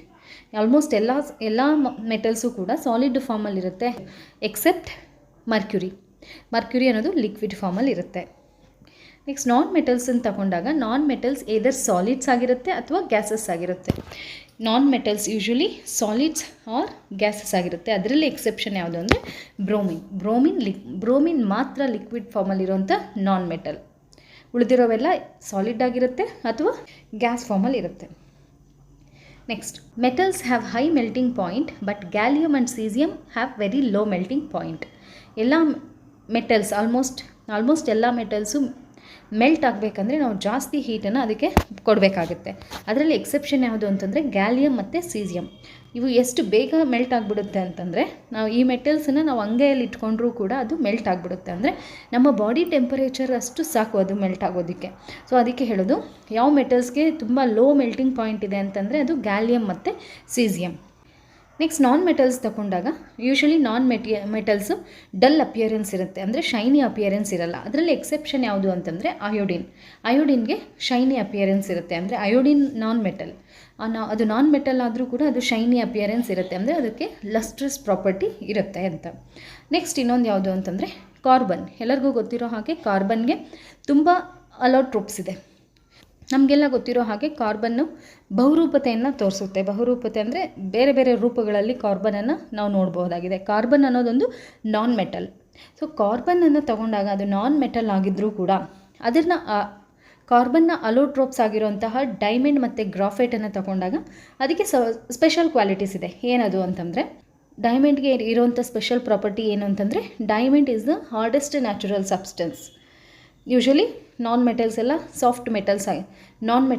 Soft ಆಗಿರ್ತವೆ. ಬಟ್ ಡೈಮಂಡ್ ನಾನ್ ಮೆಟಲ್ ಆಗಿದ್ರು ಅಂದರೆ ಅದು ಯಾಕೆ ನಾನ್ ಮೆಟಲ್ ಅಂದರೆ ಅದು ಕಾರ್ಬನ್ನ ಒಂದು ರೂಪ. ಸೊ ನಾನ್ ಮೆಟಲ್ ಆಗಿದ್ದರೂ ಕೂಡ ಅದು ಹಾರ್ಡೆಸ್ಟ್ ಸಬ್ಸ್ಟೆನ್ಸ್ ಆಗಿದೆ. ಹಾಗೆ ಅದಕ್ಕೆ it has high melting and boiling point. ಅದಕ್ಕೆ ಹೈ ಮೆಲ್ಟಿಂಗ್ ಪಾಯಿಂಟ್ ಹಾಗೆ ಬಾಯ್ಲಿಂಗ್ ಪಾಯಿಂಟ್ ಇರುತ್ತೆ. ನೆಕ್ಸ್ಟ್ ಗ್ರಾಫೈಟ್ ಅನ್ನೋದು ಕಾರ್ಬನ್ನ ಅಲೋಟ್ರೋಪ್. ಅದರಲ್ಲಿ ಏನು ಸ್ಪೆಷಲ್ ಪ್ರಾಪರ್ಟಿ ಇದೆ ಅಂತಂದರೆ it is a good conductor of electricity. Usually non metals bad conductor of electricity. But ಕಾರ್ಬನನ್ನು ಅಲೋಟ್ರೋಪ್ ಆಗಿರೋಂಥ ಗ್ರಾಫೈಟನ್ನು ತಗೊಂಡಾಗ graphite good conductor of electricity. ಹಾಗೆ ನೆಕ್ಸ್ಟ್ ಪಾಯಿಂಟು ಇದು ಕೆಮಿಕಲ್ ಪ್ರಾಪರ್ಟೀಸ್ ಬೇಸ್ ಮೇಲೆ ಬರುತ್ತೆ, ಆಗ ಡಿಸ್ಕಷನ್ ಮಾಡೋಣ. Non metals produce acidic oxides when dissolve in water ಜೊತೆಗೆ ರಿಯಾಕ್ಟ್ ಆದಾಗ ನಾನ್ ಮೆಟಲ್ಸು ಅಸಿಡಿಕ್ ಆಕ್ಸೈಡ್ಸನ್ನು ಕೊಡ್ತವೆ. ಹಾಗೆ ಮೆಟಲ್ಸು ವಾಟರಲ್ಲಿ ಡಿಸಾಲ್ವ್ ಆದಾಗ ಬೇಸಿಕ್ ಆಕ್ಸೈಡ್ಸನ್ನು ಕೊಡ್ತವೆ. ಓಕೆ, ಇದಿಷ್ಟು ಪಾಯಿಂಟ್ಸ್ ನೆನ್ಪಿಟ್ಕೋಬೇಕು. ಈ ಪಾಯಿಂಟ್ಸ್ ಮೇಲೆ ಕ್ವೆಶನ್ಸ್ ಅರೈಸ್ ಆಗುತ್ತೆ. ಓಕೆ, ಈಗ ಮೆಟಲ್ಸ್ನ ಕೆಮಿಕಲ್ ಪ್ರಾಪರ್ಟೀಸ್ ಏನು ಅಂತ ನೋಡೋಣ. ಮೊದಲಿಗೆ ಮೆಟಲ್ಸ್ ಆಕ್ಸಿಜನ್ನ ಜೊತೆಗೆ ರಿಯಾಕ್ಟ್ ಆದಾಗ ಯಾವ ಪ್ರಾಡಕ್ಟ್ಸ್ ಬರುತ್ತೆ ಅಥವಾ ಯಾವ ಪ್ರಾಡಕ್ಟ್ಸ್ ಪ್ರೊಡ್ಯೂಸ್ ಆಗುತ್ತೆ ಅನ್ನೋದನ್ನು ನೋಡೋಣ. Reaction with oxygen. Metals react with oxygen to form metal oxides. Metal oxygen ಜೊತೆಗೆ ರಿಯಾಕ್ಟ್ ಆದಾಗ ಮೆಟಲ್ ಆಕ್ಸೈಡ್ ಬರುತ್ತೆ. ಸೊ ಎಕ್ಸಾಂಪಲ್ ಇಲ್ಲಿ ಕಾಪರ್ ಆಕ್ಸಿಜನ್ ಜೊತೆಗೆ ರಿಯಾಕ್ಟ್ ಆಗಿ CuO ಬರ್ತಾ ಇದೆ, ಅಂದರೆ ಕಾಪರ್ ಆಕ್ಸೈಡ್ ಬಂದಿದೆ. ಮೆಟಲ್ ಆಕ್ಸೈಡ್ ಅನ್ನೋದು ಬೇಸಿಕ್ ನೇಚರ್ ಇರುತ್ತೆ. ಯಾಕದು ಬೇಸಿಕ್ ನೇಚರ್ ಇರುತ್ತೆ ಅಂತಂದರೆ ಇದು ರೆಡ್ ಲಿಟ್ಮಸನ್ನು ಬ್ಲೂ ಲಿಟ್ಮಸ್ ಆಗಿ ಕನ್ವರ್ಟ್ ಮಾಡುತ್ತೆ. Red litmus to blue litmus. So ನಿಮಗೆಲ್ಲ ಗೊತ್ತಿರೋ ಹಾಗೆ ಯಾವ ಮೆಟೀರಿಯಲ್ಲು ರೆಡ್ ಲಿಟ್ಮಸ್ಸನ್ನು ಬ್ಲೂ ಲಿಟ್ಮಸ್ಸಿಗೆ ಕನ್ವರ್ಟ್ ಮಾಡುತ್ತೋ ಅವೆಲ್ಲ ಕೂಡ ಬೇಸಿಕ್ ನೇಚರ್ ಆಗಿರ್ತವೆ. ಓಕೆ, ಸೊ ಹಾಗಾಗಿ ಮೆಟಲ್ ಆಕ್ಸೈಡ್ಸು ಬೇಸಿಕ್ ನೇಚರಲ್ಲಿ ಇರ್ತವೆ. ಹಾಗೆ ನಾನ್ ಮೆಟಾಲಿಕ್ ಆಕ್ಸೈಡ್ಸನ್ನು ತಗೊಂಡಾಗ ಅದು ಅಸಿಡಿಕ್ ನೇಚರಲ್ಲಿ ಇರುತ್ತೆ. ಸೊ ನಾನ್ ಮೆಟಲ್ಸು ಆಕ್ಸಿಜನ್ ಜೊತೆಗೆ ರಿಯಾಕ್ಟ್ ಆದಾಗ ನಾನ್ ಮೆಟಾಲಿಕ್ ಆಕ್ಸೈಡ್ಸ್ ಬರುತ್ತೆ. ಈ ನಾನ್ ಮೆಟಾಲಿಕ್ ಆಕ್ಸೈಡ್ಸ್ ಯಾವ ನೇಚರಲ್ಲಿ ಇರುತ್ತೆ ಅಂತಂದರೆ ಅವು ಅಸಿಡಿಕ್ ನೇಚರಲ್ಲಿ ಇರ್ತವೆ. ಇದು ಹೇಗೆ ಹೇಳ್ಬೋದು ಅಸಿಡಿಕ್ ನೇಚರ್ ಅಂತಂದರೆ, ಇದು ಬ್ಲೂ ಲಿಟ್ಮಸನ್ನು ರೆಡ್ ಲಿಟ್ಮಸ್ ಆಗಿ ಕನ್ವರ್ಟ್ ಮಾಡ್ತವೆ. ಬ್ಲೂ ಲಿಟ್ಮಸನ್ನು ರೆಡ್ ಲಿಟ್ಮಸ್ಗೆ ಕನ್ವರ್ಟ್ ಮಾಡೋದ್ರಿಂದ ನಾನ್ ಮೆಟಾಲಿಕ್ ಆಕ್ಸೈಡ್ಸು ಅಸಿಡಿಕ್ ನೇಚರಲ್ಲಿ ಇರ್ತವೆ. ಓಕೆ, ಸೊ ಈ ಸೆಂಟೆನ್ಸು ನಮಗೆ ಕ್ವಶನಲ್ಲಿ ಅರೈಸ್ ಆಗಿದೆ. ಸೊ ಇದರಲ್ಲಿ ನೆನ್ಪಿಟ್ಕೋಬೇಕಾಗಿರೋದೇನು ಅಂತಂದರೆ, ಮೆಟಲ್ಸ್ ಆಕ್ಸಿಜನ್ ಜೊತೆಗೆ ರಿಯಾಕ್ಟ್ ಆಗಿ ಮೆಟಾಲಿಕ್ ಆಕ್ಸೈಡ್ಸನ್ನು ಕೊಡ್ತವೆ. ಈ ಮೆಟಾಲಿಕ್ ಆಕ್ಸೈಡ್ಸ್ ಅನ್ನೋದು ಬೇಸಿಕ್ ನೇಚರಲ್ಲಿ ಇರ್ತದೆ. ಅಂದರೆ ರೆಡ್ ಲಿಟ್ಮಸನ್ನು ಬ್ಲೂ ಲಿಟ್ಮಸ್ಗೆ ಕನ್ವರ್ಟ್ ಮಾಡ್ತವೆ. ಹಾಗೆ ನಾನ್ ಮೆಟಲ್ಸ್ ಆಕ್ಸಿಜನ್ ಜೊತೆಗೆ ರಿಯಾಕ್ಟ್ ಆದಾಗ ನಾನ್ ಮೆಟಾಲಿಕ್ ಆಕ್ಸೈಡ್ಸ್ ಬರುತ್ತೆ. ಈ ನಾನ್ ಮೆಟಾಲಿಕ್ ಆಕ್ಸೈಡ್ಸ್ ಯಾವ ನೇಚರಲ್ಲಿ ಇರುತ್ತೆ ಅಂತಂದರೆ, ಅವು ಅಸಿಡಿಕ್ ನೇಚರಲ್ಲಿ ಇರ್ತದೆ. ಅಂದರೆ ಬ್ಲೂ ಲಿಟ್ಮಸನ್ನು ರೆಡ್ ಲಿಟ್ಮಸ್ಗೆ ಕನ್ವರ್ಟ್ ಮಾಡ್ತವೆ. ಓಕೆ, ಈಗ ಮೆಟಲ್ಸ್ ಹಾಗೆ ನಾನ್ ಮೆಟಲ್ಸು ವಾಟರ್ ಜೊತೆಗೆ ಹೇಗೆ ರಿಯಾಕ್ಟ್ ಆಗುತ್ತೆ ಅಂತ ನೋಡೋಣ. ವಾಟರ್ ಜೊತೆಗೆ ಎಲ್ಲ ಮೆಟಲ್ಸು ರಿಯಾಕ್ಟ್ ಆಗೋದಿಲ್ಲ, ಕೆಲವೊಂದು ಮೆಟಲ್ಸ್ ಮಾತ್ರ ರಿಯಾಕ್ಟ್ ಆಗುತ್ತೆ. ಅಂದರೆ some of the metals react with water to form metal hydroxide. Water ಜೊತೆಗೆ ರಿಯಾಕ್ಷನ್ ಆಗಿ ಮೆಟಲ್ಸು, ಕೆಲವೊಂದು ಮೆಟಲ್ಸು ವಾಟರ್ ಜೊತೆಗೆ ರಿಯಾಕ್ಷನ್ ಆಗಿ ಮೆಟಲ್ ಹೈಡ್ರಾಕ್ಸೈಡ್ ಬರುತ್ತೆ. Some of them do not react. For example gold, silver ತಗೊಂಡಾಗ ವಾಟರ್ ಜೊತೆಗೆ ಅವು ರಿಯಾಕ್ಟ್ ಆಗೋದೇ ಇಲ್ಲ. ಕೆಲವೊಂದು ಮೆಟಲ್ಸ್ ಮಾತ್ರ ವಾಟರ್ ಜೊತೆಗೆ ರಿಯಾಕ್ಟ್ ಆಗುತ್ತೆ. ಮೆಟಲ್ ವಾಟರ್ ಜೊತೆಗೆ ರಿಯಾಕ್ಷನ್ ಆಗಿ ಮೇಯ್ನಾಗಿ ಬರುವಂಥ ಪ್ರಾಡಕ್ಟ್ ಯಾವುದು ಅಂತಂದರೆ ಮೆಟಲ್ ಹೈಡ್ರಾಕ್ಸೈಡ್. ಸೊ ಮೊದಲು ಮೆಟಲ್ ವಾಟರ್ ಜೊತೆಗೆ ರಿಯಾಕ್ಷನ್ ಆಗಿ ಮೆಟಲ್ ಆಕ್ಸೈಡ್ ಹಾಗೆ ಹೈಡ್ರೋಜನ್ ಬರುತ್ತೆ. ಆ ರಿಯಾಕ್ಷನ್ ಹಾಗೆ ಕಂಟಿನ್ಯೂ ಆಗ್ತಾ ಇದ್ದ ಹಾಗೆ ಮೆಟಲ್ ಆಕ್ಸೈಡ್, ಇಲ್ಲಿ ಫಾರ್ಮ್ ಆಗುವಂಥ ಮೆಟಲ್ ಆಕ್ಸೈಡು ವಾಟರ್ ಜೊತೆಗೆ ರಿಯಾಕ್ಷನ್ ಆಗಿ ಫೈನಲಿ ನಮಗೆ ಮೆಟಲ್ ಹೈಡ್ರಾಕ್ಸೈಡ್ ಬರುತ್ತೆ. ಓಕೆ, ಸೊ ಇಲ್ಲಿ ರಿಯಾಕ್ಷನ್ ನೋಡಿದಾಗ ಪೊಟ್ಯಾಷಿಯಮ್ ವಾಟರ್ ಜೊತೆಗೆ ರಿಯಾಕ್ಷನ್ ಆಗಿ ಪೊಟ್ಯಾಷಿಯಮ್ ಹೈಡ್ರಾಕ್ಸೈಡ್ ಬರುತ್ತೆ. ಇಲ್ಲಿ ಪೊಟ್ಯಾಷಿಯಮ್ ಹೈಡ್ರಾಕ್ಸೈಡ್ ಹಾಗೆ ಹೈಡ್ರೋಜನ್ ಗ್ಯಾಸ್. ನೆಕ್ಸ್ಟ್ ಸೋಡಿಯಂ ಮತ್ತು potassium react with water to form alkali such as sodium hydroxide and potassium hydroxide. Sodium hydroxide, potassium hydroxide ಹಾಗೆ lithium hydroxide ಇವನ್ನೆಲ್ಲ ನಾವು ಆಲ್ಕಲೀಸ್ ಅಂತ ಕರಿತೀವಿ. ಹಾಗೆ ಸೋಡಿಯಂ ಅನ್ನೋದು ವೆರಿ ರಿಯಾಕ್ಟಿವ್. ಅದು ವಾಟರ್ ಜೊತೆಗೆ ಅಥವಾ ವಾಟರ್ ಮತ್ತು ಆಕ್ಸಿಜನ್ ಜೊತೆಗೆ ವಿಗರಸ್ ಆಗಿ ರಿಯಾಕ್ಷನ್ ಆಗುತ್ತೆ. ಅಂತಂದರೆ ಫೈರ್ ಕೂಡ ಕಾಸ್ ಆಗೋ ಚಾನ್ಸಸ್ ಇರುತ್ತೆ. ಹಾಗಾಗಿ ನಾವು ಅದನ್ನು ಎಲ್ಲಿ ಸ್ಟೋರ್ ಮಾಡ್ತೀವಿ ಅಂದರೆ ಕೆರೋಸಿನಲ್ಲಿ ಸ್ಟೋರ್ ಮಾಡ್ತೀವಿ. ಸೊ ಇದ್ರ ಮೇಲೆ ಕೂಡ ಕ್ವಶನ್ ಅರೈಸ್ ಆಗುತ್ತೆ. Which of the following metals is stored in kerosene ಅಂತ ಕೇಳ್ಬೋದು. ಯಾವ ಮೆಟಲನ್ನು ನಾವು ಕೆರೋಸಿನಲ್ಲಿ ಸ್ಟೋರ್ ಮಾಡ್ತೀವಿ ಅಂತ ಕೇಳಿದಾಗ ಅದು answer sodium. And non metals ತಗೊಂಡಾಗ ನಾನ್ ಮೆಟಲ್ಸ್ ವಾಟರ್ ಜೊತೆಗೆ ಹೇಗೆ ರಿಯಾಕ್ಟ್ ಆಗುತ್ತೆ ಅಂತಂದರೆ, ನಾನ್ ಮೆಟಲ್ಸು ವಾಟರ್ ಜೊತೆಗೆ ರಿಯಾಕ್ಷನ್ ಆಗೋದಿಲ್ಲ. ನಾನ್ ಮೆಟಲ್ಸು ಏರಲ್ಲಿ ತುಂಬ ರಿಯಾಕ್ಟಿವ್ ಆಗಿದ್ದರೂ ಕೂಡ ವಾಟರ್ ಜೊತೆಗೆ ರಿಯಾಕ್ಷನ್ ಆಗೋದಿಲ್ಲ. ಸೊ ಹಾಗಾಗಿ ಡೇಂಜರಸ್ ನಾನ್ ಮೆಟಲ್ಸ್ ಯಾವುದಿದೆ ಅದನ್ನು ನಾವು ವಾಟರ್ಜಲ್ಲಿ ಸ್ಟೋರ್ ಮಾಡ್ಬೋದು, ಯಾಕಂದರೆ ಅದು ವಾಟರ್ ಜೊತೆಗೆ ರಿಯಾಕ್ಷನ್ ಆಗೋದಿಲ್ಲ. ಫಾರ್ ಎಕ್ಸಾಂಪಲ್ ಪಾಸ್ಪರಸ್ ತಗೊಂಡಾಗ it is very dangerous non metal ಆಗಿದೆ. ಸೊ ಅದನ್ನು ನಾವು ಎಲ್ಲಿ ಸ್ಟೋರ್ ಮಾಡ್ಬೋದು ಅಂತಂದರೆ ವಾಟರಲ್ಲಿ ಸ್ಟೋರ್ ಮಾಡ್ಬೋದು. ಸೊ ಇದ್ರ ಮೇಲೂ ಕ್ವಶನ್ ಕೇಳ್ಬೋದು, ಯಾವ ನಾನ್ ಮೆಟಲನ್ನು ನಾವು ವಾಟರಲ್ಲಿ ಸ್ಟೋರ್ ಮಾಡ್ತೀವಿ ಅಂತಂದರೆ ಅದು ಪಾಸ್ಪರಸ್. ಯಾವ ಮೆಟಲನ್ನು ಕೆರೋಸಿನಲ್ಲಿ ಸ್ಟೋರ್ ಮಾಡ್ತೀವಿ ಅಂತಂದರೆ ಅದು ಸೋಡಿಯಂ. ಸೊ ಇಲ್ಲಿ ಸೋಡಿಯಂ ಮೆಟಲ್, ಇದನ್ನು ನಾವು ಕೆರೋಸಿನಲ್ಲಿ ಸ್ಟೋರ್ ಮಾಡ್ತೀವಿ. ಫಾಸ್ಫರಸ್ ಅನ್ನೋದು ನಾನ್ ಮೆಟಲ್, ಇದನ್ನು ನಾವು ವಾಟರಲ್ಲಿ ಸ್ಟೋರ್ ಮಾಡ್ತೀವಿ. ಈ ಪಾಯಿಂಟ್ಸನ್ನು ನೆನ್ಪಿಟ್ಕೋಬೇಕು. ಇದ್ರ ಮೇಲೆ ಪ್ರೀವಿಯಸ್ ಇಯರ್ಸಲ್ಲಿ ಕ್ವಶನ್ ಅರೈಸ್ ಆಗಿದೆ. ಓಕೆ, ಈಗ ಆ್ಯಸಿಡ್ಸ್ ಜೊತೆಗೆ ಏಕೆ ರಿಯಾಕ್ಷನ್ ಆಗ್ತವೆ ಅಂತ ನೋಡೋದಾದರೆ, metals react with acid to produce salt and hydrogen gas. Metals acid ಜೊತೆಗೆ ರಿಯಾಕ್ಷನ್ ಆದಾಗ ಸಾಲ್ಟ್ ಮತ್ತು ಹೈಡ್ರೋಜನ್ ಇವು ಮೇನ್ ಪ್ರಾಡಕ್ಟ್ಸ್ ಬರೋದು. ಹಾಗೆ non metals generally do not react with acid. Non metals acids ಜೊತೆಗೆ ರಿಯಾಕ್ಷನ್ ಆಗೋದಿಲ್ಲ. ಓಕೆ, ಇವಿಷ್ಟು physical and chemical properties of metals and non metals. ಈಗ ಕೊಟ್ಟಿರೋ ಕ್ವಶನನ್ನು ನೋಡೋಣ. ಈಗ ಕ್ವಶನಲ್ಲಿ ಕೊಟ್ಟಿರೋಂಥ ಸ್ಟೇಟ್ಮೆಂಟ್ಸನ್ನು ಅಬ್ಸರ್ವ್ ಮಾಡೋಣ. Metals react with acid to produce metal salt and hydrogen gas. ಈಗ ತಾನೇ ಡಿಸ್ಕಷನ್ ಮಾಡಿದ್ವಿ, ಮೆಟಲ್ಸ್ ಆ್ಯಸಿಡ್ಸ್ ಜೊತೆಗೆ ರಿಯಾಕ್ಷನ್ ಆದರೆ ಮೆಟಲ್ ಸಾಲ್ಟ್ ಹಾಗೆ ಹೈಡ್ರೋಜನ್ ಗ್ಯಾಸು ಪ್ರಾಡಕ್ಟ್ಸ್ ಆಗಿ ಬರುತ್ತೆ. ಸೊ ಹಾಗಾಗಿ ಈ ಸ್ಟೇಟ್ಮೆಂಟ್ ಏನಿದೆ ಅದು correct. Generally metals are good conductors of heat and electricity. ಹೌದು, ಮೆಟಲ್ಸ್ ಅನ್ನೋದು good conductors of heat and electricity. Heat ಮತ್ತು ಎಲೆಕ್ಟ್ರಿಸಿಟಿನ ಅದು ಕಂಡಕ್ಟ್ ಮಾಡುತ್ತೆ. ನೆಕ್ಸ್ಟ್ ಸ್ಟೇಟ್ಮೆಂಟಿಗೆ ಬಂದಾಗ metallic oxides are acidic in nature ಅಂತ ಕೊಟ್ಟಿದ್ದಾರೆ. ಬಟ್ ನಾವು ಡಿಸ್ಕಷನ್ ಮಾಡ್ದಂಗೆ metallic oxides are basic in nature ಅಲ್ವಾ. ಸೊ ಮೆಟಾಲಿಕ್ ಆಕ್ಸೈಡ್ಸ್ ಅನ್ನೋದು ಬೇಸಿಕ್ ನೇಚರಲ್ಲಿರುತ್ತೆ. ಸೊ ಇಲ್ಲೇನಂತ ಕೊಟ್ಟಿದ್ದಾರೆ, ಅಸಿಡಿಕ್ ಇನ್ ನೇಚರ್ ಅಂತ ಕೊಟ್ಟಿದ್ದಾರೆ. ಸೊ ಹಾಗಾಗಿ ಇದು wrong statement. Okay, fourth statement ನೋಡೋಣ. Some metals react with water to produce metal hydroxides and hydrogen gas. ಇಲ್ಲಿ ಸಮ್ ಮೆಟಲ್ಸ್ ಅಂತ ಕೊಟ್ಟಿದ್ದಾರೆ. ಹೌದು, ಕೆಲವೊಂದು ಮೆಟಲ್ಸ್ ಮಾತ್ರ ವಾಟರ್ ಜೊತೆಗೆ ರಿಯಾಕ್ಟ್ ಆಗುತ್ತೆ. ಹಾಗೆ ವಾಟರ್ ಜೊತೆಗೆ ರಿಯಾಕ್ಟ್ ಆದಾಗ ಪ್ರಾಡಕ್ಟ್ಸ್ ಏನೇನು ಬರುತ್ತೆ ಅಂತಂದರೆ ಮೆಟಲ್ ಹೈಡ್ರಾಕ್ಸೈಡ್ ಹಾಗೆ ಹೈಡ್ರೋಜನ್ ಗ್ಯಾಸ್. ಸೊ ಈ ಸ್ಟೇಟ್ಮೆಂಟು ಕೂಡ ಕರೆಕ್ಟ್ ಆಗಿದೆ. ಸೊ ಈ 4 ಸ್ಟೇಟ್ಮೆಂಟ್ಸಲ್ಲಿ ರಾಂಗ್ ಯಾವುದು ಅಂತಂದರೆ ಅದು ಥರ್ಡ್ ಆಪ್ಷನ್. ಆಪ್ಷನ್ ಸಿ ಅದು ರಾಂಗ್ ಸ್ಟೇಟ್ಮೆಂಟ್ ಆಗಿದೆ. ಸೊ ಹಾಗಾಗಿ ಈ ಕ್ವೆಶನ್ಗೆ ಆನ್ಸರ್ ಯಾವುದು ಅಂತಂದರೆ option C, metallic oxides are acidic in nature. ಇಲ್ಲೇನಂತ ಕೊಡಬೇಕಾಗಿತ್ತು, ಬೇಸಿಕ್ ಇನ್ ನೇಚರ್ ಅಂತ ಕೊಡಬೇಕಾಗಿತ್ತು. ಓಕೆ, ಈಗ ನೆಕ್ಸ್ಟ್ ಕ್ವೆಶನ್ ನೋಡೋಣ. Next question, read the following sentences and identify the set of words correctly, fill the blanks in the given order. ಇಲ್ಲೊಂದು sentence ಕೊಟ್ಟಿದ್ದಾರೆ. ಈ ಸೆಂಟೆನ್ಸಲ್ಲಿ 3 blanks ಇದೆ. ಇಲ್ಲಿ 3 ವರ್ಡ್ಸನ್ನು ನಾವು ಫೈಂಡ್ ಔಟ್ ಮಾಡಬೇಕು, ಆ ಬ್ಲ್ಯಾಂಕಲ್ಲಿ ಕರೆಕ್ಟ್ ಆಗಿರೋವಂಥದ್ದು. ಓಕೆ, ಇದು the process of dash in frogs is controlled by the hormone dash whose production requires the presence of dash in water ಅಂತ ಕೊಟ್ಟಿದ್ದಾರೆ. ಇಲ್ಲಿ ಯಾವ ಪ್ರೋಸೆಸ್ಸು, ಫ್ರಾಗ್ಸಲ್ಲಿರೋಂಥ ಯಾವ ಪ್ರೋಸೆಸ್ಸು, ಆ ಪ್ರೋಸೆಸ್ ಯಾವುದು ಅನ್ನೋದನ್ನು ಫೈಂಡ್ ಔಟ್ ಮಾಡಬೇಕು. ಅದು ಆ ಪ್ರೋಸೆಸ್ಸು ಯಾವ ಹಾರ್ಮೋನಿಂದ ಕಂಟ್ರೋಲ್ ಮಾಡುತ್ತೆ, ಹಾಗೆ ಆ ಹಾರ್ಮೋನ್ ಇರಬೇಕಾದ್ರೆ ಯಾವ ಮಿನರಲ್ ವಾಟರಲ್ಲಿ ಇರಬೇಕು ಅನ್ನೋದನ್ನು ನಾವು ಫೈಂಡ್ ಔಟ್ ಮಾಡಬೇಕು. ಸೊ ಇಲ್ಲಿ ಯಾವ ಪ್ರೋಸೆಸ್ಸು, ಫ್ರಾಗಲ್ಲಿ ನಡೆಯುವಂಥ ಯಾವ ಪ್ರೋಸೆಸ್ಗೆ ಯಾವ ಹಾರ್ಮೋನ್ ಬೇಕು, ಹಾಗೆ ಅದಕ್ಕೆ ಯಾವ ಮಿನರಲ್ ವಾಟರಲ್ಲಿ ಇರಬೇಕು ಅನ್ನೋದನ್ನು ಫೈಂಡ್ ಔಟ್ ಮಾಡಬೇಕು. ಇಲ್ಲಿ ಕೊಟ್ಟಿರುವಂಥ ಆಪ್ಷನ್ಸನ್ನು ನೋಡಿದಾಗ ಆಪ್ಷನ್ ಎ, ಆಪ್ಷನ್ ಬಿಯಲ್ಲಿ ಫಸ್ಟ್ ಡ್ಯಾಶ್ಗೆ ಏನಂತ ಕೊಟ್ಟಿದ್ದಾರೆ, ಫರ್ಟಿಲೈಸೇಷನ್ ಅಂತ ಕೊಟ್ಟಿದ್ದಾರೆ. ಫ್ರಾಗ್ಸಲ್ಲಿ ಯಾವ ಥರ ಫರ್ಟಿಲೈಸೇಷನ್ ಆಗುತ್ತೆ, ಅದು ಎಕ್ಸ್ಟರ್ನಲ್ ಫರ್ಟಿಲೈಸೇಷನ್ ಅಲ್ವಾ. ಸೊ ಎಕ್ಸ್ಟರ್ನಲ್ ಫರ್ಟಿಲೈಸೇಷನ್ ಆಗೋದ್ರಿಂದ if it is external fertilisation ಅಂತ ತಗೊಂಡ್ರೆ ನಮಗೆ ಅಲ್ಲಿ ಯಾವುದೇ ಹಾರ್ಮೋನ್ ಬೇಕಾಗಿಲ್ಲ. ಹಾರ್ಮೋನ್ ಪ್ರೊಡಕ್ಷನ್ ಆಗೋದು ಫ್ರಾಗ್ ಬಾಡಿಯಲ್ಲಿ ಅಲ್ವಾ. ಸೊ ಹಾಗಾಗಿ ಫಸ್ಟ್ 2 ಆಪ್ಷನ್ಸನ್ನು ನಾವು ಫರ್ಟಿಲೈಸೇಷನ್ ಅನ್ನೋದು ಇಲ್ಲಿ ಕರೆಕ್ಟ್ ಆನ್ಸರ್ ಅಲ್ಲ ಫಸ್ಟ್ ಡ್ಯಾಶ್ಗೆ. ಸೊ ಹಾಗಾಗಿ ನಾವು ಆಪ್ಷನ್ ಎ ಹಾಗೆ ಆಪ್ಷನ್ ಬಿನ ಈಸಿಯಾಗಿ ರಿಮೂವ್ ಮಾಡ್ಬೋದು. Next option C and option D ನೋಡಿದಾಗ ಫಸ್ಟ್ ಡ್ಯಾಶ್ಗೆ ಏನಂತ ಕೊಟ್ಟಿದ್ದಾರೆ, ಮೆಟಾಮಾರ್ಫಸಿಸ್ ಅಂತ ಕೊಟ್ಟಿದ್ದಾರೆ. ಈಗ ಈ 2ರಲ್ಲಿ ಆಪ್ಷನ್ ಸಿ ಅಥವಾ ಆಪ್ಷನ್ ಡಿಯಲ್ಲಿ ಯಾವುದಾದ್ರೂ ಒಂದು ಕರೆಕ್ಟ್ ಆನ್ಸರ್ ಆಗಿರುತ್ತೆ ಅಲ್ವಾ. ಸೊ ಫಸ್ಟ್ ಮೆಟಾಮಾರ್ಫಸಿಸ್ ಅಂತಂದರೆ ಏನು ಅಂತ ನೋಡೋಣ. ಫ್ರಾಗ್ ಲೈಫ್ ಸೈಕಲನ್ನು ಅಬ್ಸರ್ವ್ ಮಾಡಿದಾಗ ಮೇಯ್ನಾಗಿ 3 ಸ್ಟೇಜಸ್ ಇರುತ್ತೆ. ಸ್ಟೇಜ್ 1 ಯಾವುದು ಅಂತಂದರೆ ಎಗ್ ಸ್ಟೇಜ್. ಸ್ಟೇಜ್ ಬಿ ಎರಡನೇ ಸ್ಟೇಜ್ ಯಾವುದು ಅಂತಂದರೆ ಲಾರ್ವಾ ಸ್ಟೇಜ್. ಹಾಗೆ 3ನೇದು ಯಾವುದು ಅಂತಂದರೆ ಯಂಗ್ ಫ್ರಾಗ್ ಸ್ಟೇಜ್ ಅಥವಾ ಯಂಗ್ 1 ಸ್ಟೇಜ್. ಇದಿಷ್ಟು 3 ಸ್ಟೇಜಸ್ಸು ಮೇಯ್ನಾಗಿ ಫ್ರಾಗ್ ಲೈಫ್ ಸೈಕಲಲ್ಲಿ ಬರುವಂಥದ್ದು.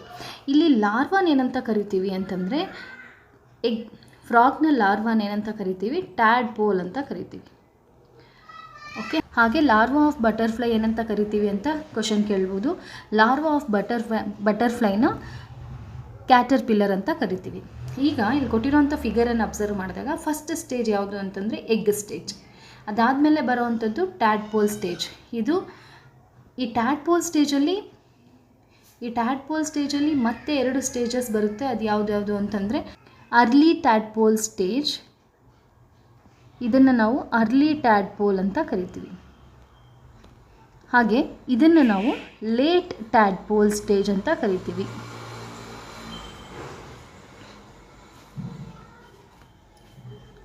ಅದಾದಮೇಲೆ ನೆಕ್ಸ್ಟ್ ಸ್ಟೇಜ್ ಯಾವುದು ಅಂತಂದರೆ ಅದು ಯಂಗ್ ಫ್ರಾಗ್ ಸ್ಟೇಜ್. ಸೊ ಮೇಯ್ನಾಗಿ ಫ್ರಾಗ್ ಲೈಫ್ ಸೈಕಲಲ್ಲಿ ಬರೋವಂಥದ್ದು 3 ಸ್ಟೇಜಸ್. ಅದು ಯಾವುದು ಅಂದರೆ ಎಗ್ ಸ್ಟೇಜ್, ಲಾರ್ವಾ ಸ್ಟೇಜ್ ಹಾಗೆ ಯಂಗ್ 1. ಓಕೆ, ಈಗ ಲಾರ್ವಾ ಸ್ಟೇಜಲ್ಲಿ ಮತ್ತೆ 2 ಸ್ಟೇಜ್ ಇದೆ. ಅದು ಯಾವುದು ಅಂತಂದರೆ ಅರ್ಲಿ ಟ್ಯಾಡ್ಪೋಲ್ ಸ್ಟೇಜ್ ಹಾಗೆ ಲೇಟ್ ಟ್ಯಾಡ್ಪೋಲ್ ಸ್ಟೇಜ್. ಈಗ ಮೆಟಾಮಾರ್ಫೋಸಿಸ್ ಅಂತಂದರೆ ಏನು ಅಂತ ನೋಡೋಣ. ಈಗ ಟ್ಯಾಡ್ಪೋಲನ್ನು ಅಬ್ಸರ್ವ್ ಮಾಡಿ ಹಾಗೆ ಫ್ರಾಗನ್ನು ಅಬ್ಸರ್ವ್ ಮಾಡಿ. ಟ್ಯಾಡ್ಪೋಲ್ಗೆ ಅಥವಾ ಫ್ರಾಗ್ಗೆ, ಯಂಗ್ ಫ್ರಾಗ್ಗೆ ಏನಾದರೂ ಸಿಮಿಲಾರಿಟೀಸ್ ಇದೆಯಾ? ಏನೂ ಸಿಮಿಲಾರಿಟೀಸ್ ಇಲ್ಲ. ಟ್ಯಾಡ್ಪೋಲು ಯಂಗ್ ಫ್ರಾಗಿಗಿಂತ ತುಂಬ ಡಿಫ್ರೆಂಟಾಗಿ ಕಾಣಿಸ್ತಾ ಇದೆ. ಅದೇ ಈಗ ಬೇರೆ ಅನಿಮಲ್ಸನ್ನು ಎಕ್ಸಾಂಪಲ್ ತಗೊಂಡಾಗ, ಡಾಗ್ನ ಎಕ್ಸಾಂಪಲ್ ತಗೊಂಡಾಗ ಡಾಗ್ನ ಮರಿ ಮತ್ತು ಯಂಗ್ ಡಾಗನ್ನ ಅಬ್ಸರ್ವ್ ಮಾಡಿದಾಗ ಎಲ್ಲ ಪಾರ್ಟ್ಸು ಸೇಮ್ ಇರುತ್ತಾ ಅಥವಾ ಡಿಫ್ರೆಂಟ್ ಇರುತ್ತಾ? ಸೇಮ್ ಇರುತ್ತೆ, ಹೌದಲ್ವಾ? ಹಾಗೆ ಕ್ಯಾಟನ್ನ ಮರಿ ಹಾಗೆ ಒಂದು ಕ್ಯಾಟನ್ನು ಅಬ್ಸರ್ವ್ ಮಾಡಿದಾಗ, ಕಂಪ್ಯಾರಿಷನ್ ಮಾಡಿದಾಗ ಎಲ್ಲ ಪಾರ್ಟ್ಸು ಕೂಡ ಸೇಮ್ ಇರುತ್ತೆ ಅಲ್ವಾ? ಬಟ್ ಇಲ್ಲಿ ಫ್ರಾಗಲ್ಲಿ ಹಾಗಲ್ಲ. ಟ್ಯಾಡ್ಪೋಲನ್ನು ಅಬ್ಸರ್ವ್ ಮಾಡಿ, ಫ್ರಾಗನ್ನು ಟ್ಯಾಡ್ಪೋಲ್ ಹಾಗೆ ಫ್ರಾಗ್ಗೆ ಟೋಟಲಿ ಡಿಫ್ರೆಂಟ್ ಆಗಿರುತ್ತೆ ಅಲ್ವಾ? ಸೊ ಇಲ್ಲಿ ಮೆಟಾಮಾರ್ಫೋಸಿಸ್ ಅಂತಂದರೆ ಟ್ಯಾಡ್ಪೋಲಿಂದ ಫ್ರಾಗ್ ಆಗಿ ಕನ್ವರ್ಟ್ ಆಗೋದಕ್ಕೆ ನಾವು ಡ್ರಾಸ್ಟಿಕ್ ಚೇಂಜಸ್ ಅಂತ ಕರಿತೀವಿ.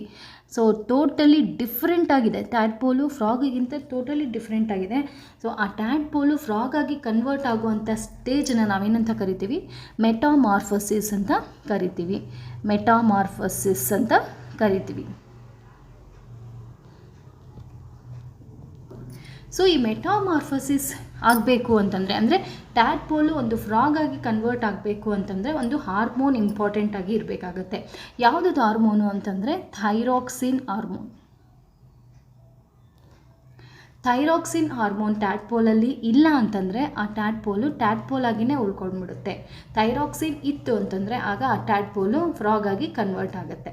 ಸೊ ಈ ಥೈರಾಕ್ಸಿನ್ ಫ್ರಾಗಲ್ಲಿ ಇರಬೇಕು ಅಂತಂದರೆ, ಪ್ರೊಡಕ್ಷನ್ ಆಗಬೇಕು ಅಂತಂದರೆ ವಾಟರಲ್ಲಿ ಯಾವ ಮಿನರಲ್ ಇರಬೇಕು? ನಮಗೆಲ್ಲರಿಗೂ ಗೊತ್ತಿರೋ ಹಾಗೆ ವಾಟರಲ್ಲಿ ಅಯೋಡಿನ್ ಇರಬೇಕು. ಅಯೋಡಿನ್ ಇದ್ದಾಗ ಮಾತ್ರ ಥೈರಾಕ್ಸಿನ್ ಪ್ರೊಡಕ್ಷನ್ ಆಗುತ್ತೆ.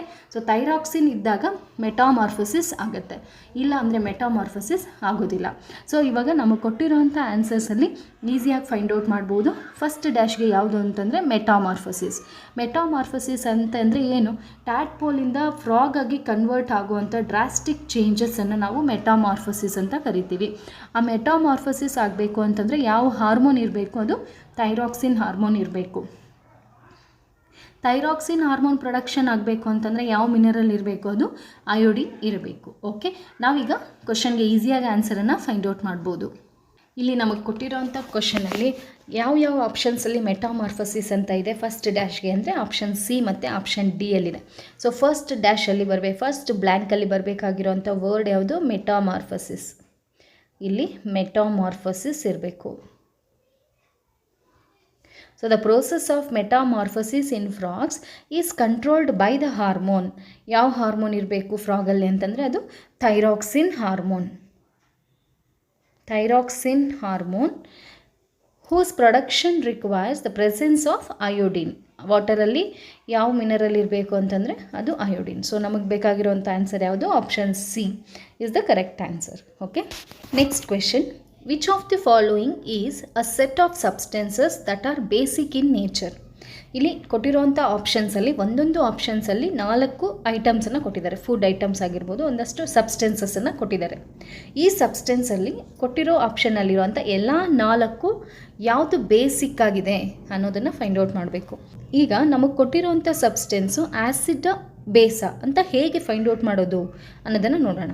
ಓಕೆ, ನಮಗೆ ಕೊಟ್ಟಿರೋಂಥ ಸಬ್ಸ್ಟೆನ್ಸು ಆ್ಯಸಿಡ್ ಬೇಸ ಅಂತ ಹೇಗೆ ಫೈಂಡ್ ಔಟ್ ಮಾಡೋದು ಅಂತಂದರೆ ಮೇಯ್ನಾಗಿ 3 ಟೆಸ್ಟನ್ನು ನಾವು ಯೂಸ್ ಮಾಡ್ತೀವಿ. ಅದು ಯಾವುದು ಅಂತಂದರೆ ಲಿಟ್ಮಸ್ ಟೆಸ್ಟನ್ನು ಯೂಸ್ ಮಾಡ್ತೀವಿ. ಸೊ ಎಲ್ಲರಿಗೂ ಗೊತ್ತಿರೋ ಹಾಗೆ ಆ್ಯಸಿಡ್ಸಲ್ಲಿ ಬ್ಲೂ ಲಿಟ್ಮಸನ್ನು ಇಟ್ಟಾಗ ಅದು ರೆಡ್ ಕನ್ವರ್ಟ್ ಆಗುತ್ತೆ ಅಲ್ವಾ. ಆ್ಯಸಿಡ್ಸ್ ಏನು ಮಾಡುತ್ತೆ ಅಂತಂದರೆ ಅಸಿಡಿಕ್ ಸಬ್ಸ್ಟೆನ್ಸಸ್ ಏನು ಮಾಡುತ್ತೆ? ಬ್ಲೂ ಲಿಟ್ಮಸನ್ನು ರೆಡ್ ಲಿಟ್ಮಸ್ಗೆ ಕನ್ವರ್ಟ್ ಮಾಡುತ್ತೆ. ಹಾಗೆ ಬೇಸಸ್ಸು ರೆಡ್ ಲಿಟ್ಮಸನ್ನು ಬ್ಲೂ ಲಿಟ್ಮಸ್ಗೆ ಕನ್ವರ್ಟ್ ಮಾಡುತ್ತೆ. ಇದೊಂದು ಮೇಯ್ನಾಗಿ ಯೂಸ್ ಮಾಡೋಂಥ ಟೆಸ್ಟ್. ಹಾಗೆ ಇನ್ನೊಂದು ಟೆಸ್ಟ್ ಯಾವುದು? ಇನ್ನೊಂದು ಕೆಮಿಕಲ್ ಯಾವುದು ನಾವು ಯೂಸ್ ಮಾಡೋದು ಆ್ಯಸಿಡ್ ಅಥವಾ ಬೇಸನ್ನು ಫೈಂಡ್ ಔಟ್ ಮಾಡೋಕ್ಕೆ ಅಂತಂದರೆ ಅದು methyl orange. Methyl orange acids ಜೊತೆಗೆ ರಿಯಾಕ್ಷನ್ ಆದಾಗ ರೆಡ್ ಕಲರ್ ಕೊಡುತ್ತೆ. ಓಕೆ, ಹಾಗೆ ಬೇಸಸ್ ಜೊತೆಗೆ ಮೀಥೈಲ್ ಆರೆಂಜ್ ರಿಯಾಕ್ಷನ್ ಆದಾಗ ಯೆಲ್ಲೋ ಕಲರ್ ಕೊಡುತ್ತೆ. ಇನ್ನೊಂದು ಟೆಸ್ಟ್ ಯಾವುದು ಅಂತಂದರೆ ಫಿನಾಫ್ಥಲಿನನ್ನು ಯೂಸ್ ಮಾಡಿದಾಗ ಆ್ಯಸಿಡ್ಸ್ ಜೊತೆಗೆ ಫಿನಾಫ್ಥಲಿನ್ ರಿಯಾಕ್ಷನ್ ಆದರೆ ಅದು ಕಲರ್ಲೆಸ್ ಇರುತ್ತೆ, ಯಾವುದೇ ರೀತಿ ಕಲರನ್ನು ಕೊಡೋದಿಲ್ಲ. ಅದೇ ಬೇಸಸ್ ಜೊತೆಗೆ ರಿಯಾಕ್ಷನ್ ಆದಾಗ ಅದು ಪಿಂಕ್ ಕಲರನ್ನು ಕೊಡುತ್ತೆ. ಬಟ್ ಈ 3 ಟೆಸ್ಟನ್ನು ನಾವು ಎಕ್ಸಾಮಲ್ಲಿ ಯೂಸ್ ಮಾಡೋದಕ್ಕಾಗೋದಿಲ್ಲ. ಸೊ ಅದರ್ ದ್ಯಾನ್ ದಿಸ್ ಹೇಗೆ ನಾವು ಆ್ಯಸಿಡ್ ಹಾಗೆ ಬೇಸಸನ್ನು ಫೈಂಡ್ ಔಟ್ ಮಾಡಬೇಕು ಅಂತಂದರೆ ಈಸಿಯಾಗಿ ನಾವು ಆ್ಯಸಿಡ್ಸ್ ಮತ್ತು ಬೇಸಸನ್ನು ಫೈಂಡ್ ಔಟ್ ಮಾಡ್ಬೋದು. ಅದು ಯಾವುದು ಅಂತಂದರೆ ಆ್ಯಸಿಡ್ಸ್ ಟೇಸ್ಟ್ ಹೇಗಿರುತ್ತೆ ಅಂತಂದರೆ ಸೋರ್ ಅಂದರೆ ಹುಳಿ.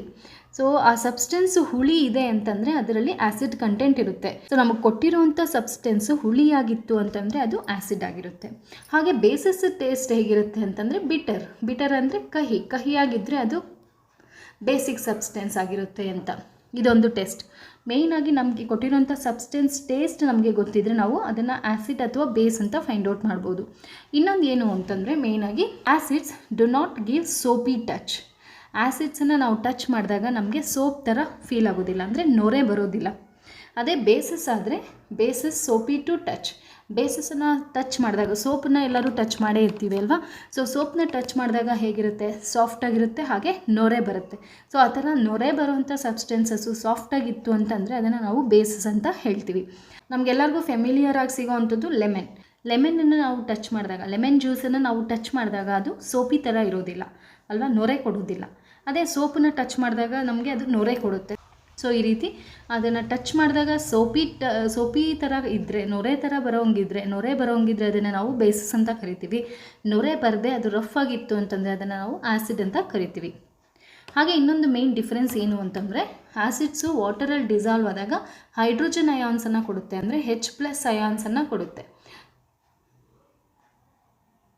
ಅದೇ ಬೇಸಸ್ ವಾಟರಲ್ಲಿ ಡಿಸಾಲ್ವ್ ಆದಾಗ ಹೈಡ್ರಾಕ್ಸಿಲ್ ಅಯಾನ್ಸನ್ನು ಕೊಡುತ್ತೆ, ಅಂದರೆ OH- ಅಯಾನ್ಸನ್ನು ಕೊಡುತ್ತೆ. ಓಕೆ, ಸೊ ಇದಿಷ್ಟು ಮೇಯ್ನಾಗಿ ಆ್ಯಸಿಡ್ಸ್ ಮತ್ತು ಬೇಸಸ್ಗಿರುವಂಥ ಡಿಫ್ರೆನ್ಸಸ್ಸು.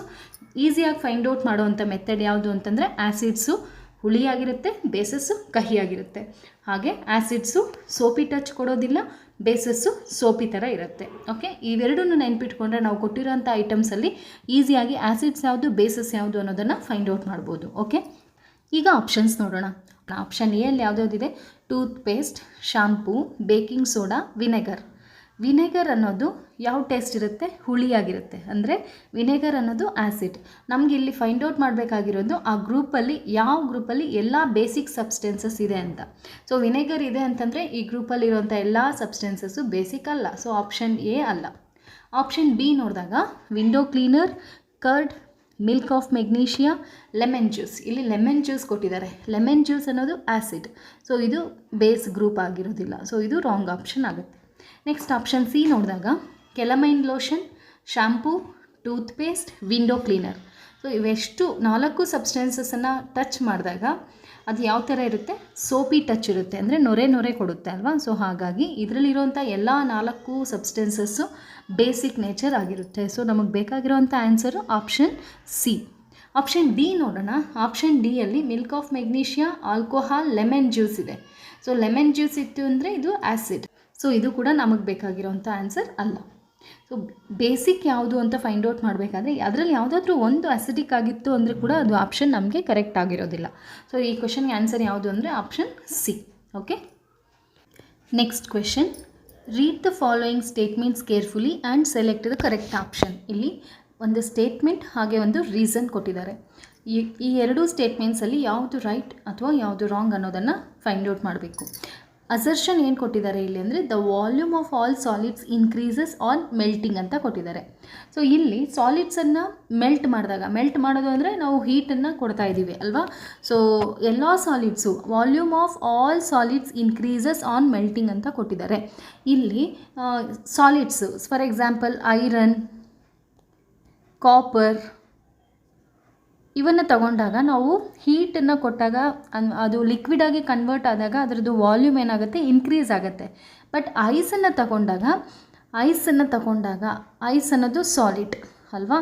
ಸೊ ಸಾಲಿಡನ್ನು ನಾವು ಹೀಟ್ ಮಾಡಿದಾಗ ಅಥವಾ ಮೆಲ್ಟ್ ಮಾಡಿದಾಗ ಅದರದ್ದು ವಾಲ್ಯೂಮ್ ಏನಾಗುತ್ತೆ? ಡಿಕ್ರೀಸ್ ಆಗುತ್ತೆ. ಓಕೆ, ಸೊ ಇದು ಡಿಕ್ರೀಸ್ ಆಗುತ್ತೆ. ಇಲ್ಲಿ ಏನಂತ ಕೊಟ್ಟಿದ್ದಾರೆ? The volume of all solids increases on melting ಅಂತ ಕೊಟ್ಟಿದ್ದಾರೆ. ಅಂದರೆ ಅಸರ್ಷನ್ ಏನಿದೆ ಅದು ರಾಂಗ್ ಆಗಿದೆ. ಓಕೆ, ಇಲ್ಲಿ ಒಂದು ಸೆಂಟೆನ್ಸ್ ನಮಗೆ ರಾಂಗ್ ಅಂತ ಗೊತ್ತಾದ ತಕ್ಷಣ ಆಪ್ಷನ್ಸಲ್ಲಿ ನೋಡಿ ನಾವು ಆನ್ಸರ್ನ ಸೆಲೆಕ್ಟ್ ಮಾಡ್ಬೋದು. ಇಲ್ಲಿ ನೋಡಿ ಆಪ್ಷನ್ ಎ ಅಲ್ಲಿ ಏನಂತ ಕೊಟ್ಟಿದ್ದಾರೆ? Both A and are true ಅಂತ ಕೊಟ್ಟಿದ್ದಾರೆ. ಸೊ ಹಾಗಾಗಿ ಇದು ರಾಂಗ್ ಆಪ್ಷನ್ ಆಗುತ್ತೆ. ಹಾಗೆ ಆಪ್ಷನ್ ಬಿ ಅಲ್ಲೂ ಅಷ್ಟೇ both A and are true ಅಂತ ಕೊಟ್ಟಿದ್ದಾರೆ. ಸೊ ಇದು ಕೂಡ ನಮಗೆ ಬೇಕಾಗಿರೋ ಆನ್ಸರ್ ಅಲ್ಲ. ಸಿ ಆಪ್ಷನಲ್ಲೂ ಕೂಡ ಎ ಈಸ್ ಟ್ರೂ ಅಂತ ಕೊಟ್ಟಿದ್ದಾರೆ. ಬಟ್ ನಮಗಿಲ್ಲಿ ಗೊತ್ತಾಯಿತು ಎ ಸ್ಟೇಟ್ಮೆಂಟ್ ಏನಿದೆ, ಅಸರ್ಷನ್ ಏನಿದೆ ಅದು ರಾಂಗ್ ಅಂತ. ಸೊ ಇದು ರಾಂಗ್. ಈ ಥರ ಸೆಂಟೆನ್ಸಸ್ ಕೊಟ್ಟಾಗ ಅಸರ್ಷನ್ ಹಾಗೆ ರೀಸನ್ ಕೊಟ್ಟಿದ್ದಾಗ ಯಾವುದಾದ್ರೂ ಒಂದು ಸ್ಟೇಟ್ಮೆಂಟ್ ನಮಗೆ ರಾಂಗ್ ಇದೆ ಅಂತ ಗೊತ್ತಾದ ತಕ್ಷಣ ಆಪ್ಷನ್ಸಲ್ಲಿ ನೋಡಿ ನಾವು ಆನ್ಸರನ್ನು ಈಸಿಯಾಗಿ ಸೆಲೆಕ್ಟ್ ಮಾಡ್ಕೋಬೋದು. ಓಕೆ, ಸೊ ಈಗ ರೀಸನ್ ನೋಡೋಣ. ಇಲ್ಲಿ ಆಪ್ಷನ್ಸ್ ನೋಡಿದ ತಕ್ಷಣ 3 ಆಪ್ಷನ್ ರಾಂಗ್ ಇದೆ ಅಂತ ಗೊತ್ತಾಯಿತು. ಸೊ ಆಬ್ವಿಯಸ್ಲಿ ಆನ್ಸರ್ ಯಾವುದಾಗಿರುತ್ತೆ? ಡಿ ಆಗಿರುತ್ತೆ. ರೀಸನ್ ಏನು ಕೊಟ್ಟಿದ್ದಾರೆ ಇಲ್ಲಿ ಅಂತ ನೋಡೋಣ. The size of the atoms compressing the solids increases when they melt ಅಂತ ಕೊಟ್ಟಿದ್ದಾರೆ. ಸಾಲಿಡ್ ಮೆಲ್ಟ್ ಆದಾಗ ಅದರಲ್ಲಿರುವಂಥ ಆಟಮ್ ಸೈಜು ಕೂಡ ಇನ್ಕ್ರೀಸ್ ಆಗುತ್ತೆ ಅಂತ ಕೊಟ್ಟಿದ್ದಾರೆ. ಬಟ್ ಇದು ರಾಂಗ್. ನಾವು ಯಾವುದೇ ಒಂದು ಸಾಲಿಡ್ಗೆ ಹೀಟನ್ನು ಕೊಟ್ಟಾಗ ಅದರಲ್ಲಿರುವಂಥ ಆಟಮ್ನ ಸೈಜ್ ಇನ್ಕ್ರೀಸ್ ಆಗಲ್ಲ. ಅದಕ್ಕೆ ಬದಲಾಗಿ ಏನಾಗುತ್ತೆ? ಹೀಟನ್ನು ಕೊಟ್ಟಾಗ ಕೈನೆಟಿಕ್ ಎನರ್ಜಿ ಏನಿದೆ ಅದು ಜಾಸ್ತಿ ಆಗಿ ಫಾಸ್ಟಾಗಿ ಮೂವ್ ಆಗೋಕ್ಕೆ ಸ್ಟಾರ್ಟ್ ಆಗುತ್ತೆ. ಅಂದರೆ ಒಂದು ಇನ್ನೊಂದಕ್ಕೆ ಫಾಸ್ಟಾಗಿ ದೂರ ಹೋಗ್ತಾ ಅದರದ್ದು ವಾಲ್ಯೂಮ್ ಇನ್ಕ್ರೀಸ್ ಆಗುತ್ತೆ, ಹೌದಲ್ವಾ. ಇಲ್ಲಿ ಆಟಮ್ನ ಸೈಜಲ್ಲಿ ಏನೂ ವ್ಯತ್ಯಾಸ ಆಗೋದಿಲ್ಲ, ಬದಲಾಗಿ ಅದರದ್ದು ಎನರ್ಜಿ ಗೈನ್ ಮಾಡಿಕೊಂಡು ಫಾಸ್ಟಾಗಿ ಮೂವ್ ಆಗೋಕ್ಕೆ ಸ್ಟಾರ್ಟ್ ಆಗುತ್ತೆ. ಬಟ್ ಇಲ್ಲಿ ಏನಂತ ಕೊಟ್ಟಿದ್ದಾರೆ? The size of the atom ಕಂಪ್ರೆಸಿಂಗ್ the solid increases ಅಂತ ಕೊಟ್ಟಿದ್ದಾರೆ. ಆಟಮ್ ಸೈಜಲ್ಲಿ ಏನೂ ಚೇಂಜಸ್ ಆಗೋದಿಲ್ಲ. ಸೊ ಹಾಗಾಗಿ ರೀಸನ್ ಏನು ಕೊಟ್ಟಿದ್ದಾರೆ ಅದು ಕೂಡ ರಾಂಗ್. ಅಂದರೆ ಇಲ್ಲಿ ಕೊಟ್ಟಿರೋಂಥ ಅಸರ್ಷನ್ ಹಾಗೆ ರೀಸನ್ ಎರಡೂ ರಾಂಗ್ ಆಗಿದೆ.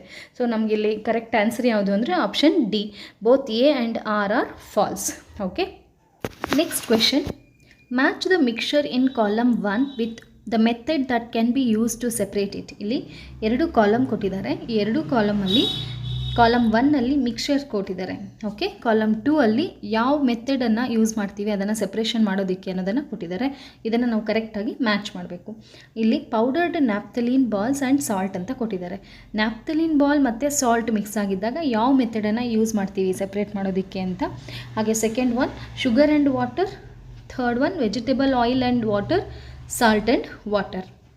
ಓಕೆ, ಈಗ ನೋಡೋಣ ಯಾವ್ಯಾವ ಮೆಥಡ್ಸನ್ನು ಯೂಸ್ ಮಾಡಿ ನಾವು ಇದನ್ನು ಸಪ್ರೇಟ್ ಮಾಡ್ತೀವಿ, ಈ ಮಿಕ್ಸ್ಚರನ್ನು ಸಪ್ರೇಟ್ ಮಾಡ್ತೀವಿ ಅಂತ. ಓಕೆ, ನಮಗಿಲ್ಲಿ ಯಾವ್ಯಾವ ಮಿಕ್ಸ್ಚರನ್ನು ಕೊಟ್ಟಿದ್ದಾರೆ, ನ್ಯಾಫ್ಥಲಿನ್ ಆ್ಯಂಡ್ ಸಾಲ್ಟ್ ಅಂತ ಕೊಟ್ಟಿದ್ದಾರೆ, ಹಾಗೆ ಶುಗರ್ ಆ್ಯಂಡ್ ವಾಟರ್ ಅಂತ ಕೊಟ್ಟಿದ್ದಾರೆ, ಸಾಲ್ಟ್ ಆ್ಯಂಡ್ ವಾಟರ್ ಅಂತ ಕೊಟ್ಟಿದ್ದಾರೆ, ಹಾಗೆ ಆಯಿಲ್ ಆ್ಯಂಡ್ ವಾಟರ್ ಅಂತ ಕೊಟ್ಟಿದ್ದಾರೆ. ನ್ಯಾಫ್ಥಲಿನ್ ಹಾಗೆ ಸೋಡಿಯಂ ಕ್ಲೋರೈಡ್, ಇಲ್ಲಿ ಸೋಡಿಯಂ ಕ್ಲೋರೈಡ್ ಅಂತಂದರೆ ಸಾಲ್ಟ್ ಅಲ್ವಾ. ಸೊ ನ್ಯಾಫ್ಥಲಿನ್ ಮತ್ತು ಸೋಡಿಯಂ ಕ್ಲೋರೈಡ್ ಮಿಕ್ಸ್ಚರನ್ನು ನಾವು ಹೇಗೆ ಸಪ್ರೇಷನ್ ಮಾಡ್ಬೋದು ಅಂತಂದರೆ ಬೈ ಸಬ್ಲಿಮೇಷನ್. ಸಬ್ಲಿಮೇಷನ್ ಅಂತಂದರೆ ನಿಮಗೆಲ್ಲ ಗೊತ್ತಿದೆ ಅಲ್ವಾ. ಸೊ ಸಬ್ಲಿಮೇಷನ್ ಅಂತಂದರೆ ಕನ್ನಡದಲ್ಲಿ ಉತ್ಪತನ ಅಂತ ಕರೀತಾರೆ.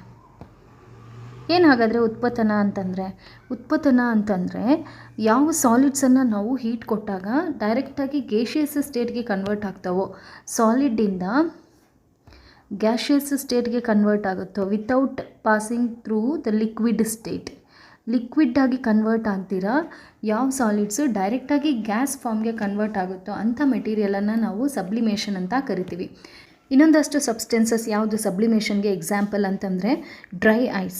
ಡ್ರೈ ಐಸ್ ಅನ್ನೋದು ಡೈರೆಕ್ಟಾಗಿ ಸಾಲಿಡಿಂದ ಗ್ಯಾಸ್ಗೆ ಕನ್ವರ್ಟ್ ಆಗುತ್ತೆ. ಇಲ್ಲಿರೋವಂಥ ಇವಿಷ್ಟು ಎಕ್ಸಾಂಪಲ್ಸ್ ಫಾರ್ ಸಬ್ಲಿಮೇಷನ್. ಸಬ್ಲಿಮೇಷನ್ ಅಂದರೆ ಇವುಗಳನ್ನು ನಾವು ಹೀಟ್ ಮಾಡಿದಾಗ ಡೈರೆಕ್ಟಾಗಿ ಗೇಷಿಯಸ್ ಸ್ಟೇಟ್ಗೆ ಕನ್ವರ್ಟ್ ಆಗುತ್ತೆ, ಅದು ಲಿಕ್ವಿಡ್ ಫಾರ್ಮ್ಗೆ ಕನ್ವರ್ಟ್ ಆಗೋದಿಲ್ಲ.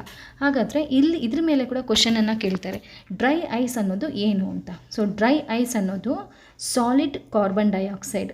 ಡ್ರೈ ಐಸ್ ಅನ್ನೋದು ಏನು ಅಂತಂದರೆ ಅದು solid carbon dioxide. Solid carbon ಡೈಆಕ್ಸೈಡನ್ನು ನಾವು ಡ್ರೈ ಐಸ್ ಅಂತ ಕರಿತೀವಿ. ಈ ಸಾಲಿಡ್ ಕಾರ್ಬನ್ ಡೈಆಕ್ಸೈಡನ್ನು ಹೀಟ್ ಮಾಡಿದಾಗ ಅದು ಸಾಲಿಡಿಂದ ಗೇಷಿಯಸ್ ಸ್ಟೇಟ್ಗೆ ಡೈರೆಕ್ಟಾಗಿ ಕನ್ವರ್ಟ್ ಆಗುತ್ತೆ. ಇದು ಸಬ್ಲಿಮೇಷನ್ಗೆ ಒಂದು ಎಕ್ಸಾಂಪಲ್. ಸಬ್ಲಿಮೇಷನ್ ಅಂತಂದರೆ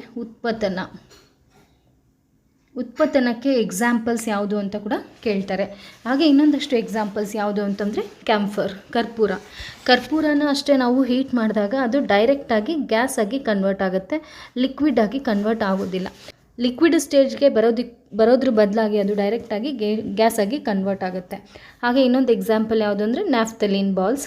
ಹಾಗೆ ಇನ್ನೊಂದು ಎಕ್ಸಾಂಪಲ್ ಅಮೋನಿಯಂ ಕ್ಲೋರೈಡು ಕೂಡ ಸಬ್ಲಿಮೇಷನ್ ಒಳಗಾಗುತ್ತೆ. ಇವಿಷ್ಟು 4 examples for sublimation.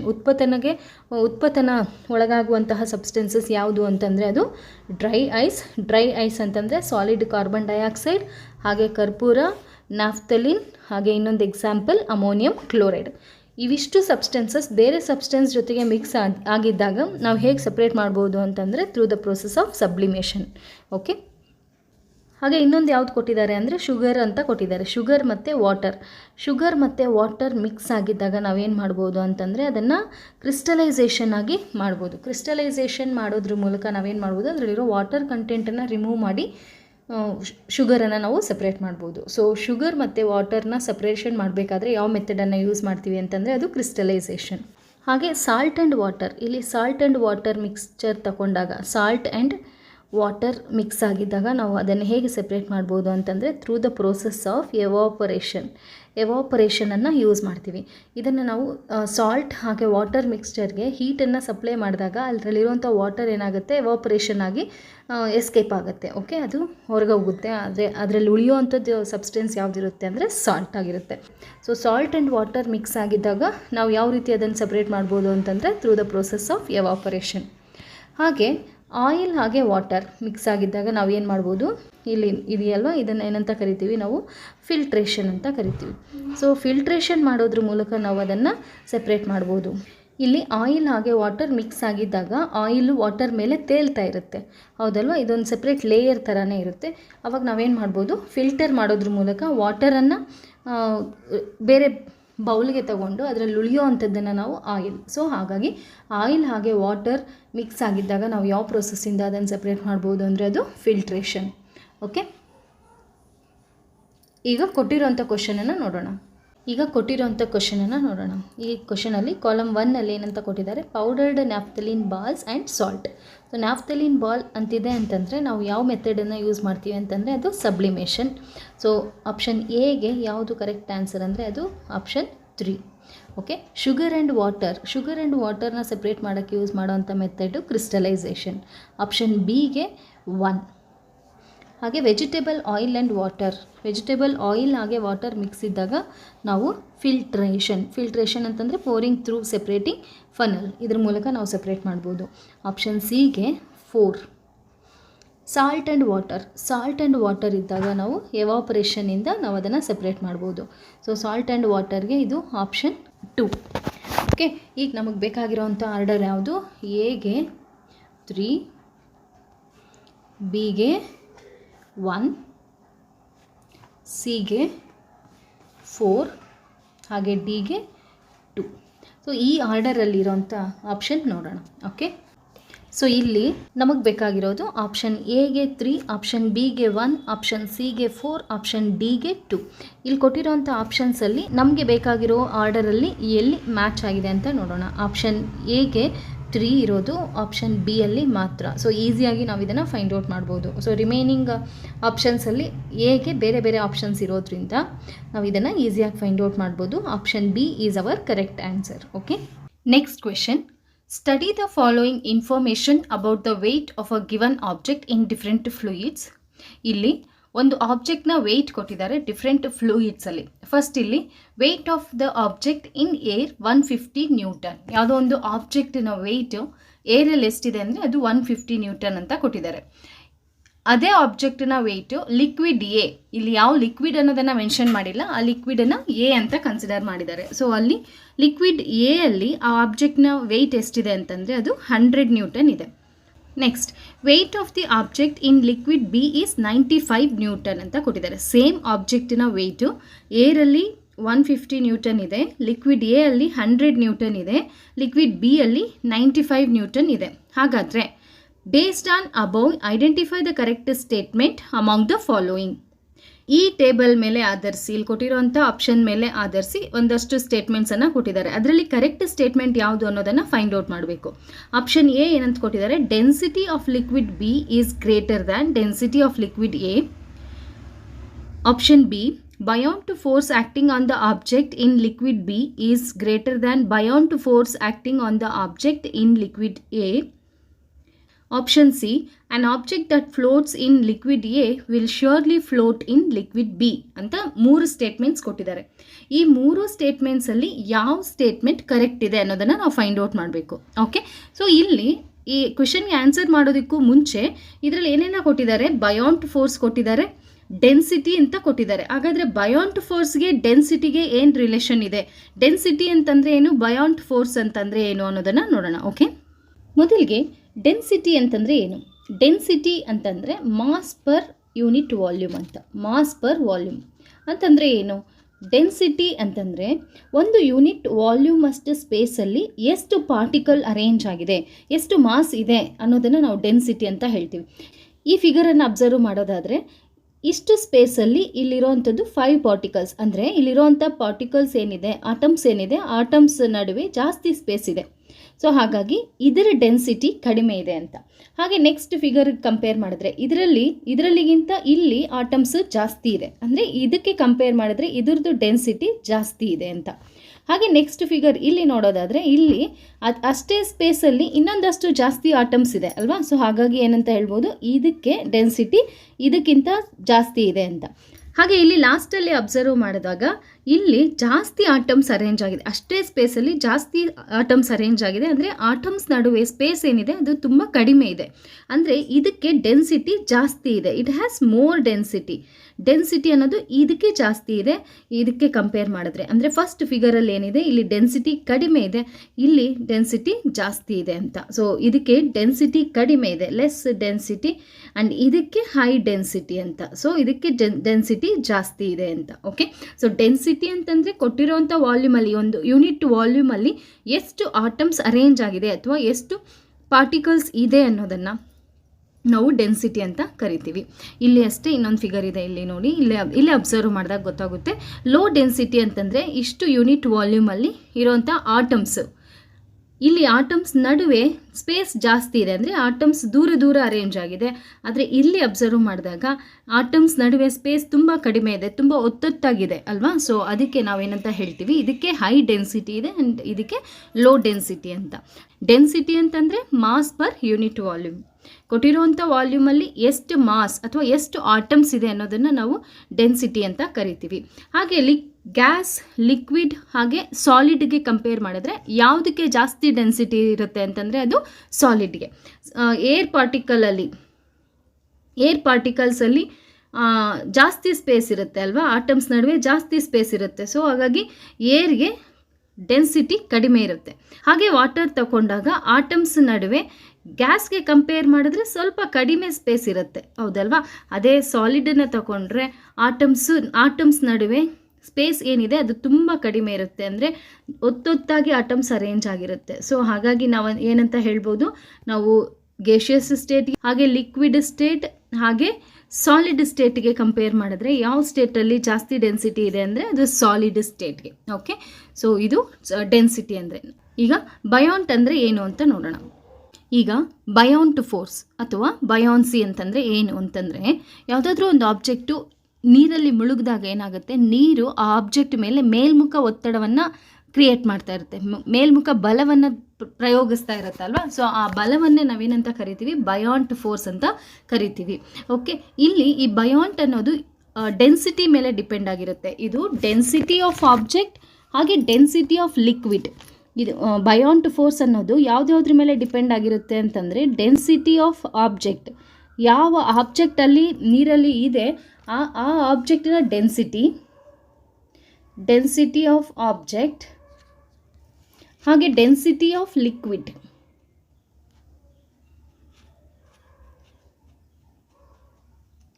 Density of object ಹಾಗೆ ಡೆನ್ಸಿಟಿ ಆಫ್ ಲಿಕ್ವಿಡ್ ಈ ಎರಡರ ಮೇಲೇನೂ ಡಿಪೆಂಡ್ ಆಗುತ್ತೆ. ಈಗ ಈ ಫಿಗರನ್ನು ನೀವು ಅಬ್ಸರ್ವ್ ಮಾಡೋದಾದರೆ, ಫಸ್ಟ್ ಇಲ್ಲಿ ಕಾರ್ಕ್ ಇದೆ, ಈ ವಾಟರಲ್ಲಿ ಕಾರ್ಕ್ ಇದೆ, ಹಾಗೆ ಇಲ್ಲಿ ವುಡ್ ಇದೆ, ಇಲ್ಲಿ ಐರನ್ ಇದೆ. ಕಾರ್ಕ್ ಏನಾಗಿದೆ ಅಂತಂದರೆ ನೀರಲ್ಲಿ ತೇಲ್ತಾ ಇದೆ, ಹಾಗೆ ವುಡ್ಡು ಅರ್ಧ ಮುಳುಗಿದೆ ಅರ್ಧ ತೇಲ್ತಾ ಇದೆ. ಹಾಗೆ ಇಲ್ಲಿ ಐರನ್ನು ಕಂಪ್ಲೀಟಾಗಿ ವಾಟರಲ್ಲಿ ಮುಳುಗಿದೆ. ಇದಕ್ಕೆ ಏನು ರೀಸನ್ ಅಂತಂದರೆ, ಇದು ಡೆನ್ಸಿಟಿ ಆಫ್ ದೀಸ್ ಆಬ್ಜೆಕ್ಟ್ಸ್. ಈ ಆಬ್ಜೆಕ್ಟ್ ಏನಿದೆ, ಈ ಆಬ್ಜೆಕ್ಟಿನ ಡೆನ್ಸಿಟಿ ಅಂತಂದರೆ ಸಾಂದ್ರತೆ ಅಂತಾರೆ, ಕನ್ನಡದಲ್ಲಿ ಡೆನ್ಸಿಟಿನ ಸಾಂದ್ರತೆ ಅಂತ ಕರೀತಾರೆ. ಈಗ ಕಾರ್ಕ್ ನೀರಲ್ಲಿ ತೇಲ್ತಾ ಇದೆ, ಇದು ಯಾಕೆ ಅಂತಂದರೆ ಈ ಕಾರ್ಕ್ಗೆ ಸಾಂದ್ರತೆ ಕಡಿಮೆ ಇದೆ ಅಂದರೆ ನೀರಿನ ಸಾಂದ್ರತೆ ಏನಿದೆ ಆ ನೀರಿನ ಸಾಂದ್ರತೆಗಿಂತ ಕಾರ್ಕ್ನ ಸಾಂದ್ರತೆ ಕಡಿಮೆ ಇರೋದ್ರಿಂದ, ಡೆನ್ಸಿಟಿ ಕಡಿಮೆ ಇರೋದ್ರಿಂದ ಇದು ನೀರಲ್ಲಿ ತೇಲ್ತಾ ಇದೆ. ಇಲ್ಲಿ ಕಾರ್ಕ್ಗೆ ಕಂಪೇರ್ ಮಾಡಿದ್ರೆ ವುಡ್ಗೆ ಸ್ವಲ್ಪ ಡೆನ್ಸಿಟಿ ಜಾಸ್ತಿ ಇರುತ್ತೆ. ಸೊ ಹಾಗಾಗಿ ಇಲ್ಲಿ ವಾಟರಲ್ಲಿ ಹಾಕಿರೋಂಥ ಆಬ್ಜೆಕ್ಟ್ ಮೇಲೆ ಎರಡು ಫೋರ್ಸಸ್ ಆ್ಯಕ್ಟ್ ಆಗ್ತಿರುತ್ತದೆ, ಒಂದು ಗ್ರಾವಿಟೇಷನಲ್ ಫೋರ್ಸ್, ಇನ್ನೊಂದು ಬಯಾನ್ಸಿ. ಓಕೆ, ಇಲ್ಲಿ ಅರ್ಧ ನೀರಲ್ಲಿ ಮುಳುಗಿದೆ, ಅರ್ಧ ನೀರಿನ ಮೇಲೆ ತೇಲ್ತಾ ಇದೆ. ಇದು ಯಾಕೆ ಅಂತಂದರೆ ಇಲ್ಲಿ ಆ್ಯಕ್ಟ್ ಆಗ್ತಾ ಇರೋಂಥ ಗ್ರಾವಿಟೇಷನಲ್ ಫೋರ್ಸು ಡೌನ್ವರ್ಡ್ ಕಡೆಗೆ ಇರುತ್ತೆ, ಅಂದರೆ ಕೆಳಗಡೆಗೆ ಭೂಮಿ ಕಡೆಗೆ ಇರುತ್ತೆ. ಬಯಾನ್ಸಿ ಅದಕ್ಕೆ ಅಪೋಸಿಟ್ ಡೈರೆಕ್ಷನಲ್ಲಿ ಇರುತ್ತೆ. ಸೊ ಇಲ್ಲಿ ಎರಡೂ ಫೋರ್ಸಸ್ಸು, ಗ್ರಾವಿಟೇಷನಲ್ ಫೋರ್ಸ್ ಹಾಗೆ ಬಯಾನ್ಸಿ ಎರಡು ಈಕ್ವಲ್ ಆಗಿರೋದ್ರಿಂದ ಇದು ಇಲ್ಲಿರೋಂಥ ವುಡ್ಡು ಮುಳುಗ್ತಾನೂ ಇಲ್ಲ ತೇಲ್ತಾನೂ ಇಲ್ಲ, ಅರ್ಧ ಮುಳುಗಿದೆ ಅರ್ಧ ತೇಲಿದೆ. ಓಕೆ, ಇಲ್ಲಿ ಐರನ್ ತಗೊಂಡಾಗ ಐರನ್ನ ಡೆನ್ಸಿಟಿ ಏನಿದೆ ಅದು ಜಾಸ್ತಿ ಇರುತ್ತೆ, ನೀರಿನ ಡೆನ್ಸಿಟಿಗಿಂತ ಐರನ್ ಡೆನ್ಸಿಟಿ ಜಾಸ್ತಿ ಇರೋದ್ರಿಂದ ಐರನ್ ನೀರಲ್ಲಿ ಮುಳುಗಿದೆ. ಓಕೆ, ಸೊ ಇಲ್ಲಿ ಬಯಾನ್ಟ್ ಫೋರ್ಸ್ ಅನ್ನೋದು ಆಬ್ಜೆಕ್ಟ್ನ ಡೆನ್ಸಿಟಿ ಮೇಲೆ ಕೂಡ ಡಿಪೆಂಡ್ ಆಗಿರುತ್ತೆ. ಹಾಗೆ ಬಯಾನ್ಟ್ ಫೋರ್ಸ್ಗೆ ಇನ್ನೊಂದು ಎಕ್ಸಾಂಪಲ್ ತಗೊಳ್ಳೋದಾದರೆ, ಇಲ್ಲಿ ನೋಡಿ, ಈ ಬೀಕರಲ್ಲಿ ನಾವು ಕಾರ್ಕನ್ನು ಹಾಕಿದ್ದೀವಿ, ಹಾಗೆ ಐರನ್ ನೇಲ್ ಇದೆ. ಕಾರ್ಕ್ ಇಲ್ಲಿ ನೀರಿನ ಮೇಲೆ ತೇಲ್ತಾ ಇದೆ, ಆದರೆ ಐರನ್ ನೇಲ್ ಏನಿದೆ ಅದು ನೀರಲ್ಲಿ ಮುಳುಗಿದೆ. ಇದಕ್ಕೆ ಕಾರಣ ಏನು ಅಂತಂದರೆ ಈ ಕಾರ್ಕ್ನ ಡೆನ್ಸಿಟಿ ಕಡಿಮೆ ಇದೆ. ಕಾರ್ಕ್ನ ಡೆನ್ಸಿಟಿ ಕಡಿಮೆ ಇದೆ, ನೀರಿಗಿಂತ ಕಡಿಮೆ ಇದೆ. ಸೊ ಹಾಗಾಗಿ ಅದು ನೀರಿನ ಮೇಲೆ ತೇಲ್ತಾ ಇದೆ. ಐರನ್ ಮೊಳೆ ಅಥವಾ ನೈಲ್ ಏನಿದೆ ಇಲ್ಲಿ ಅದರ ಡೆನ್ಸಿಟಿ ಜಾಸ್ತಿ ಇದೆ. ಸೊ ಹಾಗಾಗಿ ಇದು ನೀರಲ್ಲಿ ಮುಳುಗ್ತಾ ಇದೆ. ಓಕೆ, ಎಲ್ಲ ಲಿಕ್ವಿಡ್ಸ್ಗೂ ಸೇಮ್ ಡೆನ್ಸಿಟಿ ಇರೋದಿಲ್ಲ. ಫಾರ್ ಎಕ್ಸಾಂಪಲ್ ಇಲ್ಲಿ ಆಯಿಲ್, ವಾಟರ್, ಹನಿ ಇದೆ. ಹನಿ ತಳಭಾಗದಲ್ಲಿದೆ, ಆಯಿಲ್ ಮೇಲೆ ತೇಲ್ತಾ ಇದೆ, ವಾಟರ್ ಮಿಡಲಲ್ಲಿದೆ. ಅದರ ಅರ್ಥ ಹನಿಗೆ ಜಾಸ್ತಿ ಡೆನ್ಸಿಟಿ ಇದೆ, ಹನಿಗೆ ಮೋರ್ ಡೆನ್ಸಿಟಿ, ಜಾಸ್ತಿ ಡೆನ್ಸಿಟಿ ಇರೋದ್ರಿಂದ ಅದು ತಳಭಾಗದಲ್ಲಿ ಇದೆ. ಓಕೆ, ಹಾಗೆ ವಾಟರ್ಗೆ ಹನಿಗಿಂತ ಕಡಿಮೆ ಡೆನ್ಸಿಟಿ, ಹಾಗೆ ಆಯಿಲ್ಗೆ ವಾಟರ್ಗಿಂತ ಇನ್ನೂ ಕಡಿಮೆ ಡೆನ್ಸಿಟಿ ಇರೋದ್ರಿಂದ ಅದು ನೀರಿನ ಮೇಲೆ ತೇಲ್ತಾ ಇದೆ. ಓಕೆ, ಸೊ ಈ ಥರ ಡಿಫ್ರೆಂಟ್ ಲಿಕ್ವಿಡ್ಸು ಡಿಫ್ರೆಂಟ್ ಡೆನ್ಸಿಟಿನ ಒಳಗೊಂಡಿರುತ್ತೆ. ಓಕೆ, ಈಗ ಬಯಾನ್ಟ್ ಫೋರ್ಸ್ ಅನ್ನೋದು ಲಿಕ್ವಿಡ್ನ ಡೆನ್ಸಿಟಿ ಮೇಲೆ ಹೇಗೆ ಡಿಪೆಂಡ್ ಆಗಿದೆ ಅಂತ ಒಂದು ಎಕ್ಸಾಂಪಲ್ ನೋಡೋಣ. ಈಗ ಇಷ್ಟೊತ್ತು ಬಯಾನ್ಟ್ ಫೋರ್ಸ್ ಅನ್ನೋದು ಆಬ್ಜೆಕ್ಟ್ನ ಡೆನ್ಸಿಟಿ ಮೇಲೆ ಹೇಗೆ ಡಿಪೆಂಡ್ ಆಗಿದೆ ಅನ್ನೋದನ್ನು ನೋಡಿದ್ವಿ ಅಲ್ವಾ. ಡೆನ್ಸಿಟಿ ಜಾಸ್ತಿ ಇತ್ತು, ಆಬ್ಜೆಕ್ಟ್ನ ಡೆನ್ಸಿಟಿ ವಾಟರ್ ಡೆನ್ಸಿಟಿಗಿಂತ ಜಾಸ್ತಿ ಇತ್ತು ಅಂತಂದರೆ ಅದು ನೀರಲ್ಲಿ ಮುಳುಗುತ್ತೆ. ಹಾಗೆ ಆಬ್ಜೆಕ್ಟ್ನ ಡೆನ್ಸಿಟಿ ವಾಟರ್ ಡೆನ್ಸಿಟಿಗಿಂತ ಕಡಿಮೆ ಇತ್ತು ಅಂತಂದರೆ ಅದು ವಾಟರ್ ಮೇಲೆ ತೇಲುತ್ತೆ ಅಲ್ವಾ. ಸೊ ಈಗ ಲಿಕ್ವಿಡ್ನ ಡೆನ್ಸಿಟಿ ಮೇಲೆ ಹೇಗೆ ಡಿಪೆಂಡ್ ಆಗಿದೆ ಅನ್ನೋದನ್ನು ಒಂದು ಎಕ್ಸಾಂಪಲ್ ಮೂಲಕ ನೋಡೋಣ. ಬಯಾನ್ಟ್ ಫೋರ್ಸು ಲಿಕ್ವಿಡ್ನ ಡೆನ್ಸಿಟಿ ಮೇಲೆ ಹೇಗೆ ಡಿಪೆಂಡ್ ಆಗುತ್ತೆ ಅನ್ನೋದನ್ನು ತೋರಿಸೋದಕ್ಕೆ ಇಲ್ಲಿ 2 ಫಿಗರ್ಸ್ ಇದೆ. ಈ ಫಿಗರ್ಸನ್ನು ಅಬ್ಸರ್ವ್ ಮಾಡೋದಾದರೆ ಇಲ್ಲಿ ಈ ಬೀಕರಲ್ಲಿ ಫ್ರೆಶ್ ವಾಟರ್ ಇದೆ, ಇಲ್ಲಿ ಸಾಲ್ಟ್ ವಾಟರ್ ಇದೆ. ಫ್ರೆಶ್ ವಾಟರಲ್ಲಿ ಎಗ್ಗನ್ನ ಹಾಕಿದಾಗ ಅದು ಮುಳುಗಿದೆ, ಕಂಪ್ಲೀಟಾಗಿ ಮುಳುಗಿದೆ. ಅದೇ ಸಾಲ್ಟ್ ವಾಟರಲ್ಲಿ ಎಗ್ಗನ್ನು ಹಾಕಿದಾಗ ಅದು ತೇಲ್ತಾ ಇದೆ. ಇದಕ್ಕೆ ಕಾರಣ ಏನು? ಹಾಗೆ ಇಲ್ಲಿ ಒಂದು ಆಬ್ಜೆಕ್ಟ್ ಇದೆ, ಸಾಲ್ಟ್ ವಾಟರಲ್ಲಿ ಆ ಆಬ್ಜೆಕ್ಟು ತೇಲ್ತಾ ಇದೆ, ಫ್ರೆಶ್ ವಾಟರಲ್ಲಿ ಅದೇ ಆಬ್ಜೆಕ್ಟು ಮುಳುಗಿದೆ. ಇದಕ್ಕೆ ಕಾರಣ ಏನು? ಇದಕ್ಕೆ ಕಾರಣ ಏನು ಅಂತಂದರೆ ಫ್ರೆಶ್ ವಾಟರ್ನ ಡೆನ್ಸಿಟಿ ಏನಿದೆ ಇದು ಸಾಲ್ಟ್ ವಾಟರ್ನ ಡೆನ್ಸಿಟಿಗಿಂತ ಕಡಿಮೆ ಇರುತ್ತೆ. ಓಕೆ, ಫ್ರೆಶ್ ವಾಟರ್ನ ಡೆನ್ಸಿಟಿ ಸಾಲ್ಟ್ ವಾಟರ್ಗೆ ಕಂಪೇರ್ ಮಾಡಿದಾಗ ಕಡಿಮೆ ಇರುತ್ತೆ.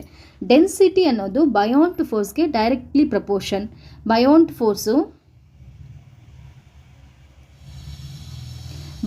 Force is directly proportional to density.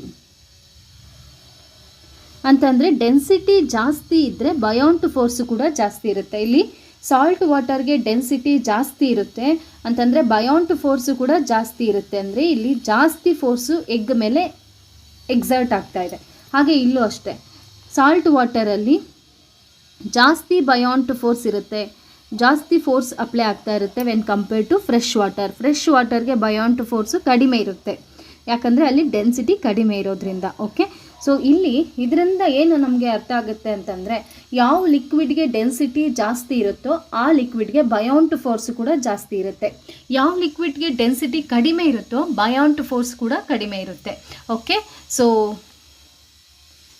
ಇಲ್ಲಿ ಫ್ರೆಶ್ ವಾಟರ್ಗೆ ಡೆನ್ಸಿಟಿ ಕಡಿಮೆ ಅಂತಂದರೆ ಬಯಾನ್ಟ್ ಫೋರ್ಸ್ ಕೂಡ ಕಡಿಮೆ ಇರುತ್ತೆ, ಅದಕ್ಕೆ ಇಲ್ಲಿ ಆಬ್ಜೆಕ್ಟ್ ಮುಳುಗ್ತಾ ಇದೆ. ಸಾಲ್ಟ್ ವಾಟರ್ಗೆ ಡೆನ್ಸಿಟಿ ಜಾಸ್ತಿ ಇರುತ್ತೆ, ಡೆನ್ಸಿಟಿ ಜಾಸ್ತಿ ಇದೆ ಅಂತಂದರೆ ಬಯಾನ್ಟ್ ಫೋರ್ಸ್ ಕೂಡ ಜಾಸ್ತಿ ಇರುತ್ತೆ, ಅಂದರೆ ಇಲ್ಲಿ ಜಾಸ್ತಿ ಫೋರ್ಸ್ ಅಪ್ಲೈ ಆಗ್ತಾ ಇರುತ್ತೆ, ಅದಕ್ಕೆ ಇಲ್ಲಿ ಆಬ್ಜೆಕ್ಟು ತೇಲ್ತಾ ಇರುತ್ತೆ. ಓಕೆ, ಸೊ ಇದರ ಬೇಸ್ ಮೇಲೆ ಬಯಾನ್ಟ್ ಫೋರ್ಸ್ ಹಾಗೆ ಡೆನ್ಸಿಟಿ ಬೇಸ್ ಮೇಲೆ ಈಗ ಕೊಟ್ಟಿರೋಂಥ ಕ್ವಶನ್, ಈಗ ಕೊಟ್ಟಿರೋ ಆಪ್ಷನ್ಸನ್ನು ನೋಡೋಣ. ಈಗ ಡೆನ್ಸಿಟಿ ಹಾಗೆ ಬಯಾನ್ಟ್ ಫೋರ್ಸ್ಗೆ ರಿಲೇಷನ್ ಏನು ಅನ್ನೋದು ನಮಗೆ ಗೊತ್ತಾಯಿತು ಅಲ್ವಾ. ಈಗ ಕೊಟ್ಟಿರೋಂಥ ಕ್ವಶನ್ ನೋಡೋಣ. Weight of the object in air is 150 newton. 150 newton ಅಷ್ಟಿರೋ ಅಂಥ ಆಬ್ಜೆಕ್ಟು, ಅಂದರೆ ಎಲ್ಲದು ಏರಲ್ಲಿ. ಆ ಆಬ್ಜೆಕ್ಟು ಲಿಕ್ವಿಡ್ ಎ ಅಲ್ಲಿ 100 ನ್ಯೂಟನ್ ಆಗಿರುತ್ತೆ. 100 ನ್ಯೂಟನ್ ಆಗಿದೆ ಅಂತಂದರೆ ಎಷ್ಟು ಕಡಿಮೆ ಆಗಿದೆ? 50 ನ್ಯೂಟನ್ ಅಷ್ಟು ಕಡಿಮೆ ಆಗಿದೆ. ಅಂದರೆ ಈ ಲಿಕ್ವಿಡ್ ಎ ಏನಿದೆ ಆ ಲಿಕ್ವಿಡ್ ಎ ಇಂದ 50 ನ್ಯೂಟನ್ ಅಷ್ಟು ಫೋರ್ಸು ಆಬ್ಜೆಕ್ಟ್ ಮೇಲೆ ಎಕ್ಸರ್ಟ್ ಆಗ್ತಾ ಇದೆ. ಆ ಫೋರ್ಸನ್ನು ಏನಂತ ಕರಿತೀವಿ ನಾವು? ಬಯಾನ್ಟ್ ಫೋರ್ಸ್ ಅಂತ ಕರಿತೀವಿ. ಅದೇ ಆಬ್ಜೆಕ್ಟ್ನ ಲಿಕ್ವಿಡ್ ಬಿ ಅಲ್ಲಿ ಎಷ್ಟು ವೆಯ್ಟ್ ಇದೆ ಅಂದರೆ 95 ನ್ಯೂಟನ್. ಅಂದರೆ ಇಲ್ಲಿ ಎಷ್ಟು ಬಯಾನ್ಟ್ ಫೋರ್ಸ್ ಲಿಕ್ವಿಡಿಂದ ಎಕ್ಸರ್ಟ್ ಆಗ್ತಾ ಇದೆ ಅಂತಂದರೆ ಅದು 55. ಸೊ ಇದಕ್ಕಿಂತ ಕಡಿಮೆ ವೆಯ್ಟ್ ಆಗಿದೆ ಅಂದರೆ 5 ನ್ಯೂಟನ್ ಇನ್ನೂ ಕಡಿಮೆ ಆಗಿದೆ ಅಂತಂದರೆ ಎಷ್ಟು ನ್ಯೂಟನ್ನಷ್ಟು ಬಯಾನ್ಟ್ ಫೋರ್ಸ್ ಎಕ್ಸರ್ಟ್ ಆಗ್ತಾ ಇದೆ? 55 ನ್ಯೂಟನ್ನಷ್ಟು ಬಯಾನ್ಟ್ ಫೋರ್ಸು ಆ ಆಬ್ಜೆಕ್ಟ್ ಮೇಲೆ ಎಕ್ಸರ್ಟ್ ಆಗ್ತಾ ಇದೆ. ಓಕೆ, ಸೊ ಈಗ ಕೊಟ್ಟಿರೋಂಥ ಆಪ್ಷನ್ಸಲ್ಲಿ density of liquid B is greater than density of liquid A ಅಂತ ಕೊಟ್ಟಿದ್ದಾರೆ. ಇಲ್ಲಿ ಈಗ ತಾನೇ ನಾವು ಡಿಸ್ಕಷನ್ ಮಾಡ್ದಂಗೆ ಡೆನ್ಸಿಟಿ ಅನ್ನೋದು ಬಯಾನ್ಟ್ ಫೋರ್ಸ್ಗೆ ಡೈರೆಕ್ಟ್ಲಿ ಪ್ರಪೋರ್ಷನ್ ಆಗಿರುತ್ತೆ. ಇಲ್ಲಿ ನಾವು ನೋಡಿದಾಗ ಲಿಕ್ವಿಡ್ ಎ ಅಲ್ಲಿ ಎಷ್ಟು ನ್ಯೂಟನ್ ಅಷ್ಟು ಬಯಾನ್ಟ್ ಫೋರ್ಸ್ ಎಕ್ಸರ್ಟ್ ಆಗ್ತಾ ಇದೆ? ಅದು 50 ನ್ಯೂಟನ್. ಲಿಕ್ವಿಡ್ ಬಿ ಅಲ್ಲಿ 55 ನ್ಯೂಟನ್ ಆ್ಯಂಡ್ ಇಲ್ಲಿ 50 ನ್ಯೂಟನ್. ಅಂತಂದರೆ ಯಾವ ಲಿಕ್ವಿಡ್ಗೆ ಬಯಾನ್ ಟು ಫೋರ್ಸ್ ಜಾಸ್ತಿ ಇರುತ್ತೋ ಅದಕ್ಕೆ ಡೆನ್ಸಿಟಿನೂ ಜಾಸ್ತಿ ಇರುತ್ತೆ. ಇಲ್ಲಿ ಬಯಾನ್ ಟು ಫೋರ್ಸ್ ಜಾಸ್ತಿ ಇರೋದು ಯಾವುದಕ್ಕೆ? ಲಿಕ್ವಿಡ್ ಬಿಗೆ ಬಯಾನ್ ಟು ಫೋರ್ಸ್ ಇಲ್ಲಿ ಜಾಸ್ತಿ ಇದೆ ಅಲ್ವಾ. ಸೊ ಕೊಟ್ಟಿರೋ ಆಪ್ಷನ್ನಲ್ಲಿ ಏನಂತ ಕೊಟ್ಟಿದ್ದಾರೆ? ಬಯಾನ್ ಟು ಫೋರ್ಸ್ ಇದಕ್ಕೆ ಲಿಕ್ವಿಡ್ ಬಿಗೆ ಜಾಸ್ತಿ ಇದೆ ಅಂತಂದರೆ ಡೆನ್ಸಿಟಿನೂ ಲಿಕ್ವಿಡ್ ಬಿಗೆ ಜಾಸ್ತಿ ಇರುತ್ತೆ. ಇಲ್ಲಿ ಕೊಟ್ಟಿರೋ ಆಪ್ಷನಲ್ಲಿ density of liquid B is greater than density of liquid A. Yes, it is correct statement. Next statement ತಗೊಂಡಾಗ buoyant force acting on the object in liquid B is greater than buoyant force acting on the object in liquid A. ಇಲ್ಲಿ buoyant force liquid B ಅಲ್ಲಿ ಜಾಸ್ತಿ ಬಯಾನ್ to force act ಆಗ್ತಾ ಇದೆ ಅಂತ. ಹೌದು, liquid B ಅಲ್ಲಿ 55 Newton ಅಷ್ಟು ಬಯಾನ್ to force act ಆಗ್ತಿದೆ, ಲಿಕ್ವಿಡ್ ಎ ಅಲ್ಲಿ 50 ನ್ಯೂಟನ್ ಅಷ್ಟು. ಸೊ ಇದು ಕೂಡ ಕರೆಕ್ಟ್ ಸ್ಟೇಟ್ಮೆಂಟ್ ಆಗಿದೆ. ನೆಕ್ಸ್ಟ್ ಸಿ, ಆಪ್ಷನ್ ಸಿ ನೋಡಿದಾಗ an object that floats in liquid A will surely float in liquid B. ಯಾವುದೋ ಒಂದು ಆಬ್ಜೆಕ್ಟನ್ನು ನಾವು ಲಿಕ್ವಿಡ್ ಎ ಅಲ್ಲಿ ಹಾಕ್ತೀವಿ ಅಂದರೆ ಅಲ್ಲಿ ಫ್ಲೋಟ್ ಆಗ್ತಾ ಇದೆ, ಅಲ್ಲಿ ಮುಳುಗ್ತಾ ಇಲ್ಲ, ತೇಲ್ತಾ ಇದೆ. ಆ ಆಬ್ಜೆಕ್ಟು ಲಿಕ್ವಿಡ್ ಬಿ ಅಲ್ಲಿ ಕೂಡ ತೇಲುತ್ತೆ ಅಂತ ಈ ಸ್ಟೇಟ್ಮೆಂಟ್ ಇದೆ. ಇಲ್ಲಿ ಲಿಕ್ವಿಡ್ ಬಿಗೆ ಲಿಕ್ವಿಡ್ ಎಗಿಂತ ಜಾಸ್ತಿ ಬಯಾನ್ ಟು ಫೋರ್ಸ್ ಇರೋದ್ರಿಂದ ಲಿಕ್ವಿಡ್ ಎ ಅಲ್ಲಿ ತೇಲೋವಂಥ ಆಬ್ಜೆಕ್ಟು ಆಬ್ವಿಯಸ್ಲಿ ಲಿಕ್ವಿಡ್ ಬಿ ಅಲ್ಲಿ ಕೂಡ ತೇಲುತ್ತೆ, ಯಾಕಂದರೆ ಬಿಗೆ ಜಾಸ್ತಿ ಬಯಾನ್ ಟು ಫೋರ್ಸ್ ಇದೆ ಅಲ್ವಾ. ಸೊ ಹಾಗಾಗಿ ಈಗ ಯಾವ್ಯಾವ ಸ್ಟೇಟ್ಮೆಂಟ್ಸ್ ಕರೆಕ್ಟ್ ಇದೆ ಅಂದರೆ ಕೊಟ್ಟಿರೋ 3 ಸ್ಟೇಟ್ಮೆಂಟ್ಸು ಕರೆಕ್ಟ್ ಇದೆ. ಈಗ ಕೊಟ್ಟಿರೋ ಆಪ್ಷನ್ಸಲ್ಲಿ ನಾವು ಸೆಲೆಕ್ಟ್ ಮಾಡಬೇಕು ಯಾವ್ದು ಕರೆಕ್ಟ್ ಇದೆ ಅಂತ. First option A and B ಅಂತ ಕೊಟ್ಟಿದ್ದಾರೆ. First option A and B, second option B and C ಅಂತ ಕೊಟ್ಟಿದ್ದಾರೆ, third option A B C ಅಂತ ಕೊಟ್ಟಿದ್ದಾರೆ, ಫೋರ್ತ್ ಆಪ್ಷನ್ ನನ್. ಸೊ ನಮಗೆ ಬೇಕಾಗಿರೋವಂಥ ಆನ್ಸರ್ ಇಲ್ಲಿ option 3, that is all the 3 statements A B C ಎಲ್ಲ 3 ಸ್ಟೇಟ್ಮೆಂಟ್ಸು ಕೂಡ ಕರೆಕ್ಟ್ ಆಗಿದೆ. ಓಕೆ ಡಿಯರ್ ಫ್ರೆಂಡ್ಸ್, ಇಷ್ಟೊತ್ತು ಡಿಸ್ಕಸ್ ಮಾಡಿದಂತಹ ಎಲ್ಲ ಕಾನ್ಸೆಪ್ಟ್ಸು ತಮಗೆಲ್ಲ ಕ್ಲಿಯರ್ ಆಗಿದೆ ಅಂತ ಭಾವಿಸ್ತೀನಿ. ಈ ವಿಡಿಯೋ ತಮ್ಮೆಲ್ಲರಿಗೂ ಯೂಸ್ಫುಲ್ ಆಗಿದೆ ಅನಿಸಿದ್ರೆ ಲೈಕ್ ಮಾಡಿ, ಶೇರ್ ಮಾಡಿ, ಹಾಗೆ ಸಬ್ಸ್ಕ್ರೈಬ್ ಮಾಡಿ. ಉಳಿದಿರೋ ಕ್ವಶನ್ಸನ್ನು ಮುಂದಿನ ವಿಡಿಯೋದಲ್ಲಿ ಡಿಸ್ಕಷನ್ ಮಾಡೋಣ. Thanks for watching.